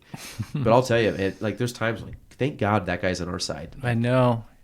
You've obviously played for and coached with some great, outstanding coaches, no doubt about it. That 2-3 zone by Rob. Yep, that's all we played. It is so tough. When I would ref his games, I was actually looking for, all right, if I was a shooter, what would I do? And I wouldn't be able to get open because they were everywhere. The only way you can beat it is if you make 3-point shots. I mean, that's really at the end of the day. It's like you just have to be on shooting that day. Yep. Because you're not going to get a lot of opportunities, and you're not going to get a lot of good opportunities because the shots you're taking are high quality. I mean, I say high quality. They're shooting a 3-pointer, you get a low percentage shot than going in the lane and trying to shoot a layup, which never happened. And they swarm you. I mean, it was. And I remember learning the system, and I taught the system, and I had Rob come into one of my practices when he was at Northeastern. I was like, "Hey, Rob, you want to come help me out on this?" And a lot of it was just me trying to relearn it, and even me kind of have an understanding when he put it into play. I was like, "There's the master at work. Okay, I'm going to pull off, really start taking notes down here." I can't say enough good things about Rob. Same here. Yeah, and I think I'd love to see how far he goes because I think that's someone that deserves some bigger championship moments that probably hasn't got yet. It's tough, though. It's tough, exactly. I mean, I wouldn't use that as a guideline to rate him as a coach because it's so tough to win that state championship. It really is, and it's tough. Well, so I guess who are a couple of coaches, past and present, that you really admire from at least just in basketball that kind of stick out as like these were like the best of the best? Well, obviously, I have to pick my coach, which was Ray Holmes. Okay. He made basketball fun. He really did. His practices were fun. He could be tough at times, but he just made it fun for you. And there's my theory: if you're not having fun, you're not going to get better. Yeah. So I always have to start with him. And gosh, Tom Curl, who was my, he wasn't my coach, but he's won the most games ever at Plattsburgh State. He took his team to the NCAAs, I believe, 8 times. Before that, they had only gone once or twice. In that mid-2000 dynasty of Yes. Plattsburgh, too. I mean, I was in high school at the time, and I went to a lot of those games. Mm-hmm. You said Travis, Anthony, I think The whole bunch. Curtis overlapped. Yep. That was like, it was just fun to watch those guys. And Yes. I still think to this day they have the only perfect season, right, in SUNYAC? Yes. Yep. I mean, you see it up there, 19-0. So I know, and they lost in the Sweet 16 because their best player, and I'm forgetting his name, he had 2 free throws to win it. who, and Plattsburgh? Yeah. Anthony? It wasn't Anthony. Really good player. I mean, Was this the 08 team? I can't remember the name of the guy. I know he's doing well now, and he lives in California, and Tom stays in touch with him, but he missed 2 free throws, and then they had to go to overtime, and they lost in overtime. And also, Anthony, prior to that game, nailed a half-court shot, Yeah. and it was what Tom said was actually like a jump shot. It wasn't even a throw-up, throwing the ball up. Was that was against what, RIT? Rochester, University of Rochester. It was Rochester? It was Okay. at St. John Fisher, though. Yeah, I just remember he heaved it up from just inside, right side of the court, and right here. So 27-3, Yes. like that is, and that was a fun team to watch. I mean, I just remember, and again, I mean, Travis is part of the team now, and this is at Plattsburgh. So I remember going to this game. So so the year prior was when you had talked about. I remember going to both of these games. Yeah, I did too. I remember the Brandeis game. Anthony had 3 fouls in the first half, and he sat, and that's the only reason why they lost. In my opinion, that's just my opinion. And the other thing too, Tom, like, have you ever seen? And this is, again, I'm only going back, probably the last 20 years here. I don't think I've ever seen the memorial have more people in it than that time period. I mean, it was tough to get a ticket. Oh, yeah. I remember, and you kind of say it jokingly, but there was only so many seats there. It wasn't a big arena You're or a right. big court. And I remember we got in, and it was like you were jammed up with people. It was almost like Hoosiers. Like people were kind of overflowing into Yes. the gym at the time. And as they kept going, it was like they were. It's funny now because I look at the basketball team, and at least this is Plattsburgh State, and they got some great players on it. And Travis is obviously, an assistant coach right now. And I'm like, Yes. I don't like if you guys might know, but I don't know if you like how good Travis was. Like Travis was a phenomenal. This basketball is player. Anthony's son, by the way. I think Yeah, you might AJ. know that. Yeah. And that's Curtis's Yeah, son. Jeremiah. Yeah. So, Yeah. like I said, I've recognized more of these guys now because Gina works with them. But Yep. some really nice, group of kids, and Definitely. they, like I said, they're finding their footing. But I think, like I said, a lot of them are going to pull together. And I think I'm so, excited to too. see how the rest of the season goes because they've lost some games, but they're close. They're Yes, a very they are. athletic team, and I think and you could see this at the beginning of the year because they have a lot of transfers. Even Dylan, who's a 5th year, he's a transfer. Yep. So Jeremiah's a transfer. I think AJ's a transfer. Yeah. And I think a lot of these guys, if they're very close to pulling it together, and I'm excited to see what they could do in the SUNYAC because I feel like they could put a run together. Without a doubt. I think There's a lot of talent there. I'm making a prediction right now.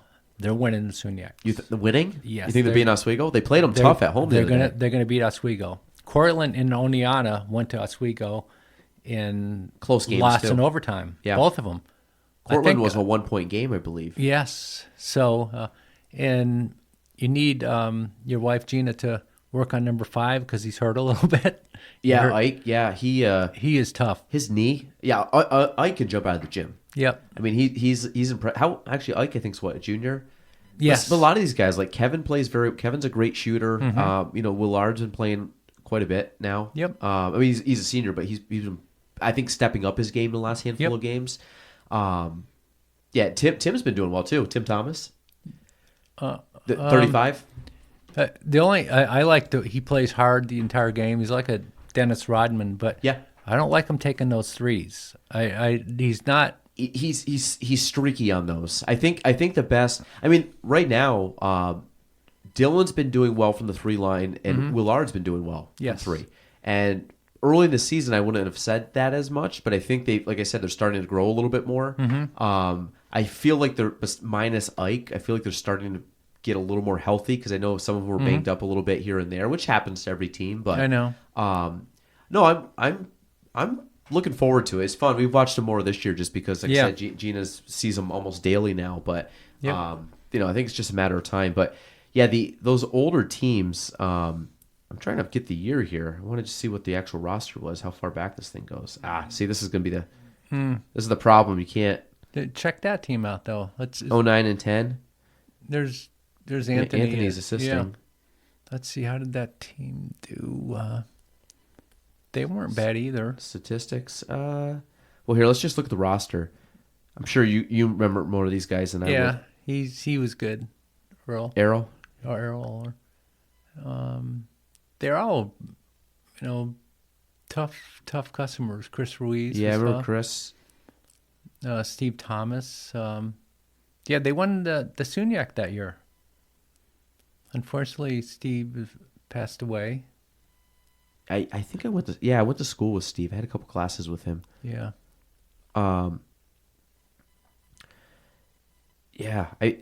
So regarding so I guess some other just coaches, like any other coaches stick out. You said Tom, or you said Rob. You said Ray Holmes. Ray. Yep. Let's see. Brian Cross and Chris Hartman are both excellent Brian coaches. Cross, Mariah. and then Chris is PHS. Yeah, Yep. he does a good job. They're both very passionate. I think all the varsity coaches around here are excellent. It as you know, being a coach, it's tough out there. You can't please everyone. You're gonna hear it from the parents or wherever. Well, and it's a long season. Yes, It's a very long season. I think that's the thing. It's almost at times it ends up turning. It's funny, but it's a marathon. I mean, it's Yes. like almost like who can weather the mental storm, because you have injuries, but a lot of it's dark out. You're playing in the middle of the. I mean, it's a tough time to play sport, especially up in our area, because you walk in, it's dark, you leave when it's dark, it's cold, you're in the gym, people are sick all the time in the winter. I mean, it's a long season to beat you up. I always feel sectional basketball. Again, we only played it 1 year, actually played it, but I typically went every year when it was at the field house. Yep. That was one of the best atmospheres. Oh, without Because a doubt. it was packed. I said you had games overlapping each other, and I said Yep. it really just got to the point where you went in. It was a cool event. It was just a fun time. Without and a doubt. the energy was there, and oftentimes you had plenty of what's it called? You had plenty of. And I mean, you're talking about the best of the best kids, but it's fun because you just watch back-to-back games. Yeah. And I think that was the best Yeah. part. I'm not sure where they're going to have the sectionals. I don't think they're going to have it at the field house. I'm thinking Clinton Community College. They had it, yeah, because I think or maybe I'd asked you that. I think they are doing it Clinton. So my last questions I'm going to have here, Tom, just so for the sake of time. Yep. Currently and in the past, talent, basketball, who do you currently think right now, whether it's predictions on teams or specific players, who's kind of the best right now that are out there? That at least you've seen play. Gosh, Caleb Akey from Saranac Lake is excellent. I know the two Parliament kids are pretty good right now. Yeah. Both Beekmantown. I'm forgetting the player at Mariah. He's excellent. He's only a junior. Okay. And I'm forgetting his name because of my CRS. I have CRS, right? That's what you're talking about, the autoimmune thing? No, CRS is, can't remember, SHIT. Oh, it's like the AQR, ain't quite right. Yeah, that's I don't recall his name, and also I really like Danny Hartman. He's the guy that does all those little things out there that wins ball games. And who does he play for? He plays for Plattsburgh. That's Chris's son. Okay. He'll like in last night's game, he did everything. He does the little things, and he's only a junior. There's others. Caden Williams for Plattsburgh is excellent. Okay. Obviously Nate Parliament. Logan Rodriguez, who's only a sophomore. He's 6'6". He's Plattsburgh? Yeah. Okay. I know I'm forgetting people, and the kid from Jordan Brown from NCCS, and man, I'm sorry if I'm forgetting someone. Who do you think is the best player that's ever come out of the area? You think it's Joe? Without a doubt, Joe. Yeah? Yeah. And if you polled people, he would get the most votes. Without, in my opinion, he would get the most votes. There were a lot of good players. There was the Welch, a kid from Saranac. He played at Bucknell. And let's see, which is Division One. There aren't a lot of Division One players. There's some women's Division One players. Let's see, the NC Sarah Bushy, and also, there's by CRS again. The girl that played at Westport who went to Syracuse, Erin Pratt. Okay. And because Westport back in like the 90s was like a dynasty of basketball. Yep. And I remember, obviously Courtney Corrier was a local girl. She went to Lemoyne. Forgot about her too. Yeah, the Corriers, but they were part of that the NCCS dynasty for years. Yeah. And they just won a lot of games, and and I think there's some local kids that go to kind of the SUNYX schools. Some Potsdam teams, some Plattsburgh. So I always like right now Dylan's really the only kid on Plattsburgh. I know Peyton on the girls. I don't know if is there any other local girls right now, or is it just Peyton for basketball? Brennan Ducat, she's going to score 1,000 tonight. She's only a junior. She only needs 3 points. But I mean at Plattsburgh State. Oh, at Plattsburgh State. Yeah. Do you know any? Is it just Peyton is the lone? Courtney McCarthy, who's excellent as well. She's a local girl. Yeah, but she's hurt. Okay. So she's done for the year. Because I know, again, soccer. There's more local kids that play soccer than basketball. Yeah. But like I said, it's still okay. Yeah. All right. Well, actually, I do have one announcement. I was gonna say, I'll let you wrap it up, Tom. So give us the last. Okay. First of all, I want to get into the fundraising part. Okay. I want to put a plug in. We need help still to reach our goal for the basketball camp. We did have an anonymous donor give $3,000, which is outstanding. But we have time, but it's tough. I don't like asking for money. No one really does, and so I want to put a plug in. We need your help, especially from our great community, and making sure we can get sneakers for everyone and everything else that we do for our camp. And when you talk about for donations, so if you come up I'm on your website, so our sponsors, any place on here to donate, or is it just easier just to reach out to you directly? Send in a check to my place, and it would say Adirondack Coast Basketball Camp, and all the money goes to. I have all the money at CCOM, Federal Credit Union, and it goes right into that account. And anyone wants to look at it, we're a 501. We're a nonprofit organization. And I do a spreadsheet and shows where all the money is going, what's it for, right down to the penny. So we need help. We still need help, and I definitely want to reach that goal. We're at the 7,000 mark right now. But what do you try to raise? 31 over is what we need. 31,000. 1,000, yeah. Okay. And that'll do it. And but we got to inch ourselves there, and Sarah Chase has been helping tremendously with that. I'm also doing a couple fundraisers. I'm waiting to hear back. I'm doing a hoop fest, and I talked to the athletic director at Plattsburgh State. Okay. It's 24-hour hoop fest. They'll bring their sleeping bags. Okay. They'll play basketball nonstop. We'll have games. We're gonna have pizza. We're gonna have music, prizes, everything that you can possibly do. Is this like a marathon kind of thing, like a hoopathon? Like you're trying to a certain amount of buckets in a time frame? No, they're gonna play games, free throw contests, one-on-one just contests. Fun stuff? Yeah, just to have fun, play basketball, sleep if you need to. And I got the idea from a friend of mine. They did it, and it's a lot of fun. So I'm waiting to hear back from Plattsburgh State because we'd have the girls in the where the pool was in that court, Okay. and the boys in the upper court. Yeah. And we're planning on doing it March. I think it was March 21st or 22nd, because that's when Plattsburgh State is out of school. Yep. So we won't have any problem with that. So I'm just waiting. I think I'll be charging. I hate to charge, but it'll be $100 per kid, which is much less than a babysitter. So, you know what I mean? Yeah. 24 hours too, right? Yeah. I mean, we'll have staff there. It won't just be me. I wouldn't be able to handle that. So that's another thing. And I'm going to start also a 3rd, 4th, 5th, and 6th tournament. Okay. A league at. I'm going to do it at Oak Street School on those 8.5-foot baskets, because that's where I learned how to play, and that's also a fundraiser for my camp.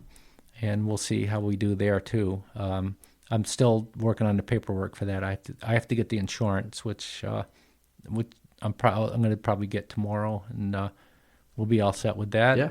Then I'll promote it on Twitter and Facebook and Instagram and in the schools. 'Cause I substitute teach at 4 schools, so I'll promote it there, and I'll send something to the other schools. Yeah.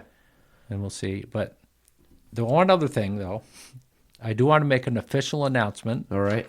Okay. Might have to read this verbatim, maybe. That's okay. Floor's Okay. yours. All right. I'd like to officially announce my intentions of running for mayor of Plattsburgh. I'm serious. All right. One of the reasons I'm seeking this position is because I really love our area. There's no doubt. We have many untapped things in our area to offer. And I believe some of the ideas I would bring to the table would make Plattsburgh an even better place to live. I'm not a politician by all means. I really am not. I'm just an honest person who wants to do positive things for our great city and area. Let's see. I would like to present my ideas. One is to make the hotel idea a reality. I think if we polled the people of Plattsburgh, it would probably be 90% in favor of having it. And I have no idea why that's stuck in mud right now. There's probably some reasons, but right now I don't. I have no idea. Another idea I'd like to bring to fruition is to start a minor league baseball team in our area. And Plattsburgh has a great tradition of baseball. I mean, there's, Johnny Padres played for the Brooklyn Dodgers. He won an MVP in the World Series. Line Mountain has just a ton of memorabilia and people that almost made it to the major leagues. Baseball is big around here, and I know for a fact that we could probably fill up the stands, and that's another idea I had. And also, if you have a minor league team, playing against the Vermont team would be a nice rivalry. We're right next to the interstate. We're next to Montreal. We're next to the ferry. And I also think that we should build where the Crate Center was a nice little minor league park, and I'm sure it would work out great. I would build it very similar to the old Bailey Avenue ballpark, which you probably don't remember, but it would be a historical site. Bailey Avenue ballpark, had the cover and everything, and it was green, and I think we should do something like that. If it was at the beach area, they would have so many things to do. They could go take a dive in the lake, or they could camp. There's also they're working on a drive-in theater where the old North Country Shopping Center was. All those things in that area. Gus's Red Hot, everything. So, and let's see. So this would be for November, Tom. Yeah. Right? I was going to say the mayor's for re-election. I have to get the signatures. I haven't done yet. This is the first. How many signatures do you need? I'm not sure. I'm going to go So this down is there. very early on. This is day one. Okay. I've been thinking of it all week, and I wanted to announce it here. I love it. And I also think it would increase camping and beach use. Another idea I have is to bring back the Empire State Games, the summer Empire State Games. And I don't know if you know this, they originated in Plattsburgh, and I'm forgetting the two people. One of them his last name is Abernathy, but they came up with the idea, Plattsburgh people. And the first games were going to be in Plattsburgh, but they had so many people, we just didn't have the rooms to provide. So they had to do it in Syracuse, and it's never been in Plattsburgh. But if we lower the scale of the events, they had every Olympic event, rowing and everything you can think of. Yeah. So I think, and that would bring so much income to our area, without a doubt. We would showcase. They're doing you just finished the one, right? In Lake Placid? That was the winter Empire State Games. They just did that one, though, right? Yeah. Last weekend? They haven't had the summer one since, I believe it was 9/11. We lost a lot of stuff and when 9/11 occurred. So they haven't had them in a while, but I think we could bring them back on a smaller scale and start it up again and sell our community. There's no doubt. Let's see. Another thing would like to do is have a gigantic summer celebration in 2026 when I get reelected. I'm kidding, folks. If you're, I'm sure you listen to this. And that would be the 50th anniversary of the Olympic Games, which were in Montreal. The 50th. Yeah, it was 72, right? 76. 76? Yes. Yeah, that's right. 70, because it went right from there to 80 at Lake Placid. Yeah. We had both Olympics in 4 years. Like what? 300 miles apart, 200 miles apart? Actually, Plattsburgh is the only city in the entire world that had the Summer Olympics and the Winter Olympics only an hour away. There's not another place. Nowhere. Yeah, you're right. And that's pretty neat. The only one would be Beijing. Because I think, didn't Beijing just host both summer and winter? Oh, gosh, you got me. But it was recently. It was Yes, I it think was, the last yes. one. That's the first time I think they ever hosted, a country hosted both. Well, Beijing is about the same size as Plattsburgh. I'm just kidding. You know what I'm saying. I bet you if you didn't say that, Tom, some people would be like, wait, I got to fact check this. I know. Catch them off guard. I'm glad. Some of my posts that I have, people are fact checking, and I'm so glad about it. Because what is it? Was it CRS? CRS. CRS. That's the real thing. Yep. And let's see, which we would correlate it with Montreal is going to have a 50th celebration of all the Olympic, and we could invite all the. I don't know if you know this, but they all trained at Plattsburgh State. All of them trained at Plattsburgh State before they went to this Montreal. was not my time frame, but yeah, I do remember that being a thing. And we could invite as many that would want to come, all the Olympic athletes. Bruce Jenner was one, Sugar Ray Leonard, Mark Spitz, Nancy Lieberman. There's so many. We would see how many would want to come. We could have a big celebration, a parade. People could get autographs, take pictures with the athletes. And I just think that would be another really good idea. We could also invite the president of the U.S., because Gerald Ford came to Plattsburgh. Yeah, that's right. Before the Olympics, And he sent them off, and I think we could pull that off with the right people. And let's see. What else do I want to say about that? I also you threw a curveball. I wasn't expecting that, Tom. So that's no. Keep going. You told me it was going to be something I wouldn't expect. So you delivered. Yeah. And also, one thing I would be strongly in favor of not closing down Clinton Community College. I would do everything in my power to make that stay, because Clinton is a win-win situation. I'm not sure of the specifics, but if there's a will, there's a way. And I know it's they're having financial problems. I know that, but every college is, and you save so much money. The students will save money. The parents, all the credits transfer.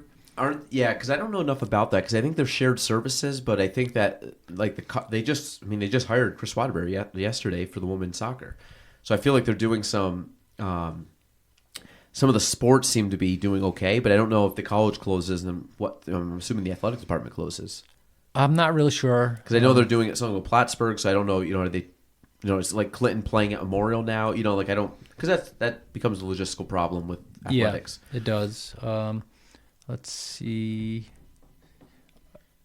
I also would be support of our town supervisor, who I think is Mr. Cashman does a great job, and Assemblyman Billy Jones, and who's ever in our local offices. I would work with them.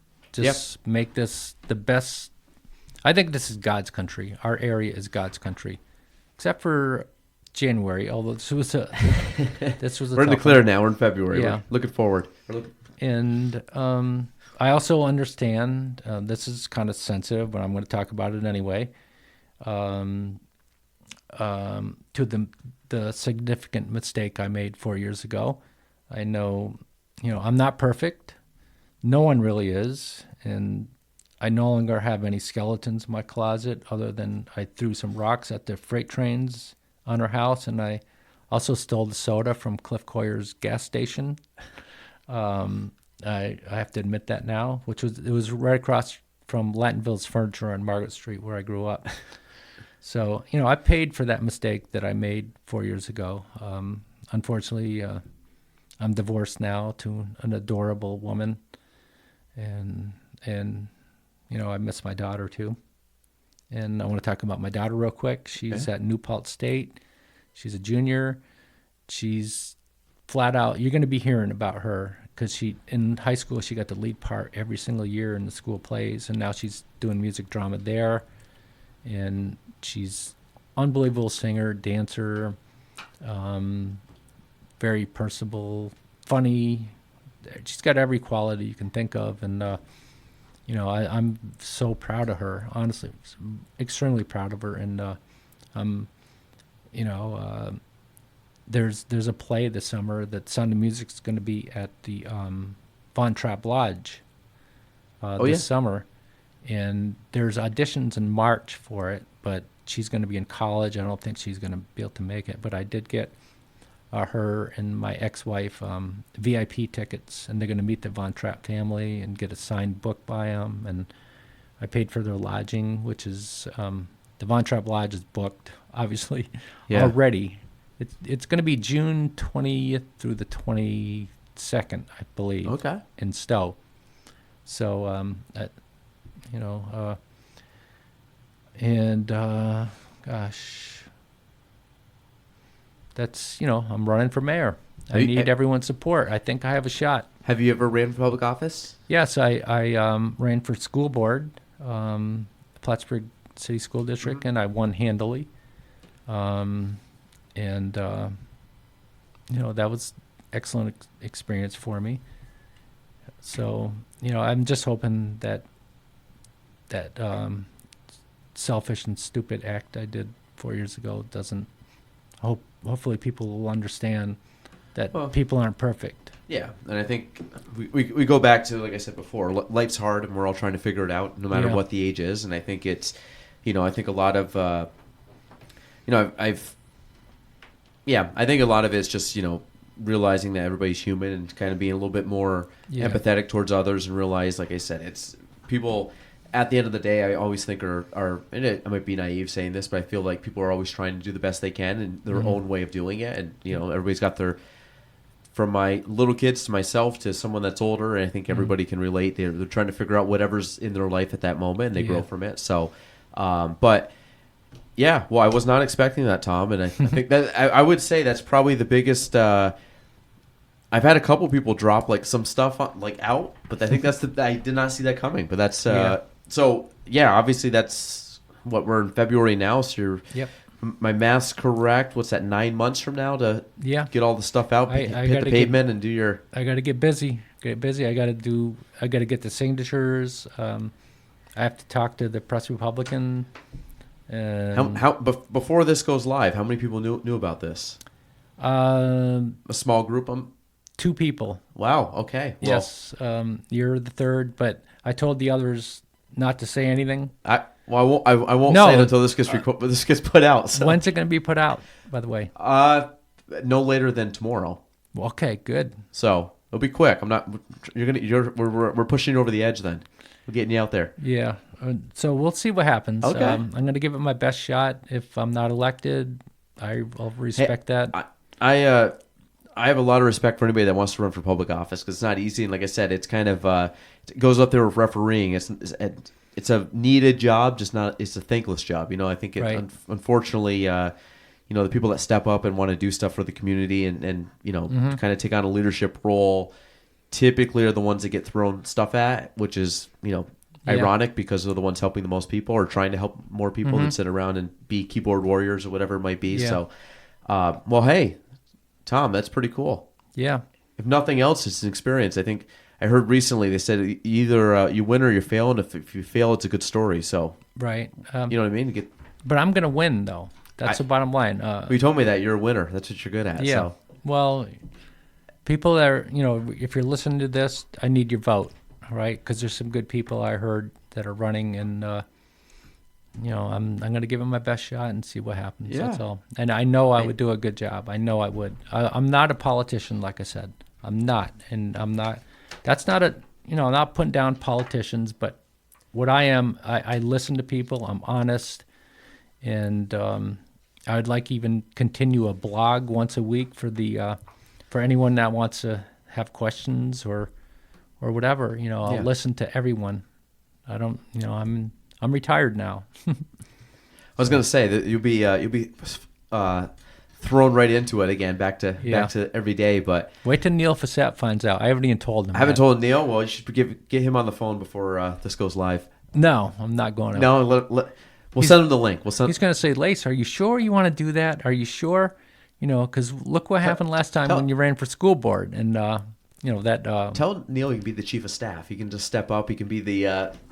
He can do all the stuff behind the scenes, campaign fundraiser. He would.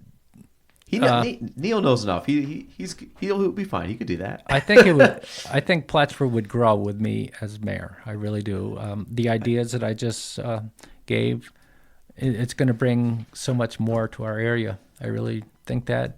And we have to sell our area. Yeah, we have to sell Plattsburgh, and well, you heard we'll see what happens. Yeah, well, do I have your vote? You heard it here. Well, like I said, I like you, and I think the only thing is. What I always tell people, I don't live in the city of Plattsburgh, so I can't vote for you. Okay. Oh, one last story. I can promote you though. That's the thing. It's okay. Like I can promote it out to people, and they can make a decision. I had that question with people for the mayor last time, and I'm like, I actually can't. I had both mayor candidates at last 4 years ago. Come on, okay. Chris and Scott Beebe. Yeah. Yep. And like I said, long form conversation, very similar. Just asked them some questions, had them expand on stuff, and it was just more. I like to have people talk and kind of long form where nothing's hidden, so it's like you can expand on your thoughts and ideas, and people can make their own judgment. But people were asking, I'm like, I can't vote, so I'm not. I like politics. I'm not really into politics. I'm not a very strong advocate one way or the other. I'm kind of pretty moderate, but I do enjoy the concept of politics, and I do like election days, and I like the build up to it because it's competition. It's like it's kind of a cool thing. One last really quick story. Yeah, go ahead. My father, who's from Brooklyn, had no filter on him at all. Okay. And he was at the NCO club because he was military, and he fell off the bar stool because he said someone put vodka in his beer. So that he had to go to the hospital because he had small head injuries. They put him in ICU right during the election week. So Dan Stewart was running against Clyde Rabideau then. Do you remember them? But Dan's been on the podcast. I don't know Clyde at all, but Dan was great. He was I think he's down in Florida right now. Yeah. Yep. So we did a Zoom call. It was Dan was a lot of fun. So my father was great friends with him. Okay. And he knew Clyde well too. So Dan goes and visits my father with an absentee ballot to give to him. And I'm in there when he comes, and he says, here's your vote and everything. So Dan leaves, and my father fills it out, and he put Clyde. He voted for Clyde. Oh, jeez. Has he ever told him that? I told him. I told him. Dan actually spoke at my father's funeral. He did the eulogy. Oh, did So, he? Yeah. No, I don't know Dan well. Like I said, for about two and a half hours I spoke to him, but I enjoyed the conversation, and he was a very nice guy. Well, Tom, we're going to wrap it up there. If anybody, again, I'm going to... 2 plugs now for Tom because we got a groundbreaking news here. But Adirondack Coast Basketball Camp, it's AdirondackCoastBasketballCamp.com. Very simple. There's an about page and there's some more information on the on the camp itself, and it is very well attended and has grown, I think, like a weed. And then you heard it here. What? Not even 10 minutes. 10 minutes into this, the election campaign for Tom, but for city mayor. So. Very cool. Yep. But hey, we're gonna wrap it up there. Okay. Episode 258. Tom, I appreciate it. Thank you for coming on. Thanks for all. Appreciate it. Like I said, the involvement that you do and trying to give back to the local youth and maybe even more than that soon enough. So Yes. All right, episode 258, Galen Trombley Show. We're out. Thank you for listening to the Galen Trombley Show. Be sure to subscribe, review, and share the episode. You can follow me on all social platforms at Galen Trombley. Thanks for listening.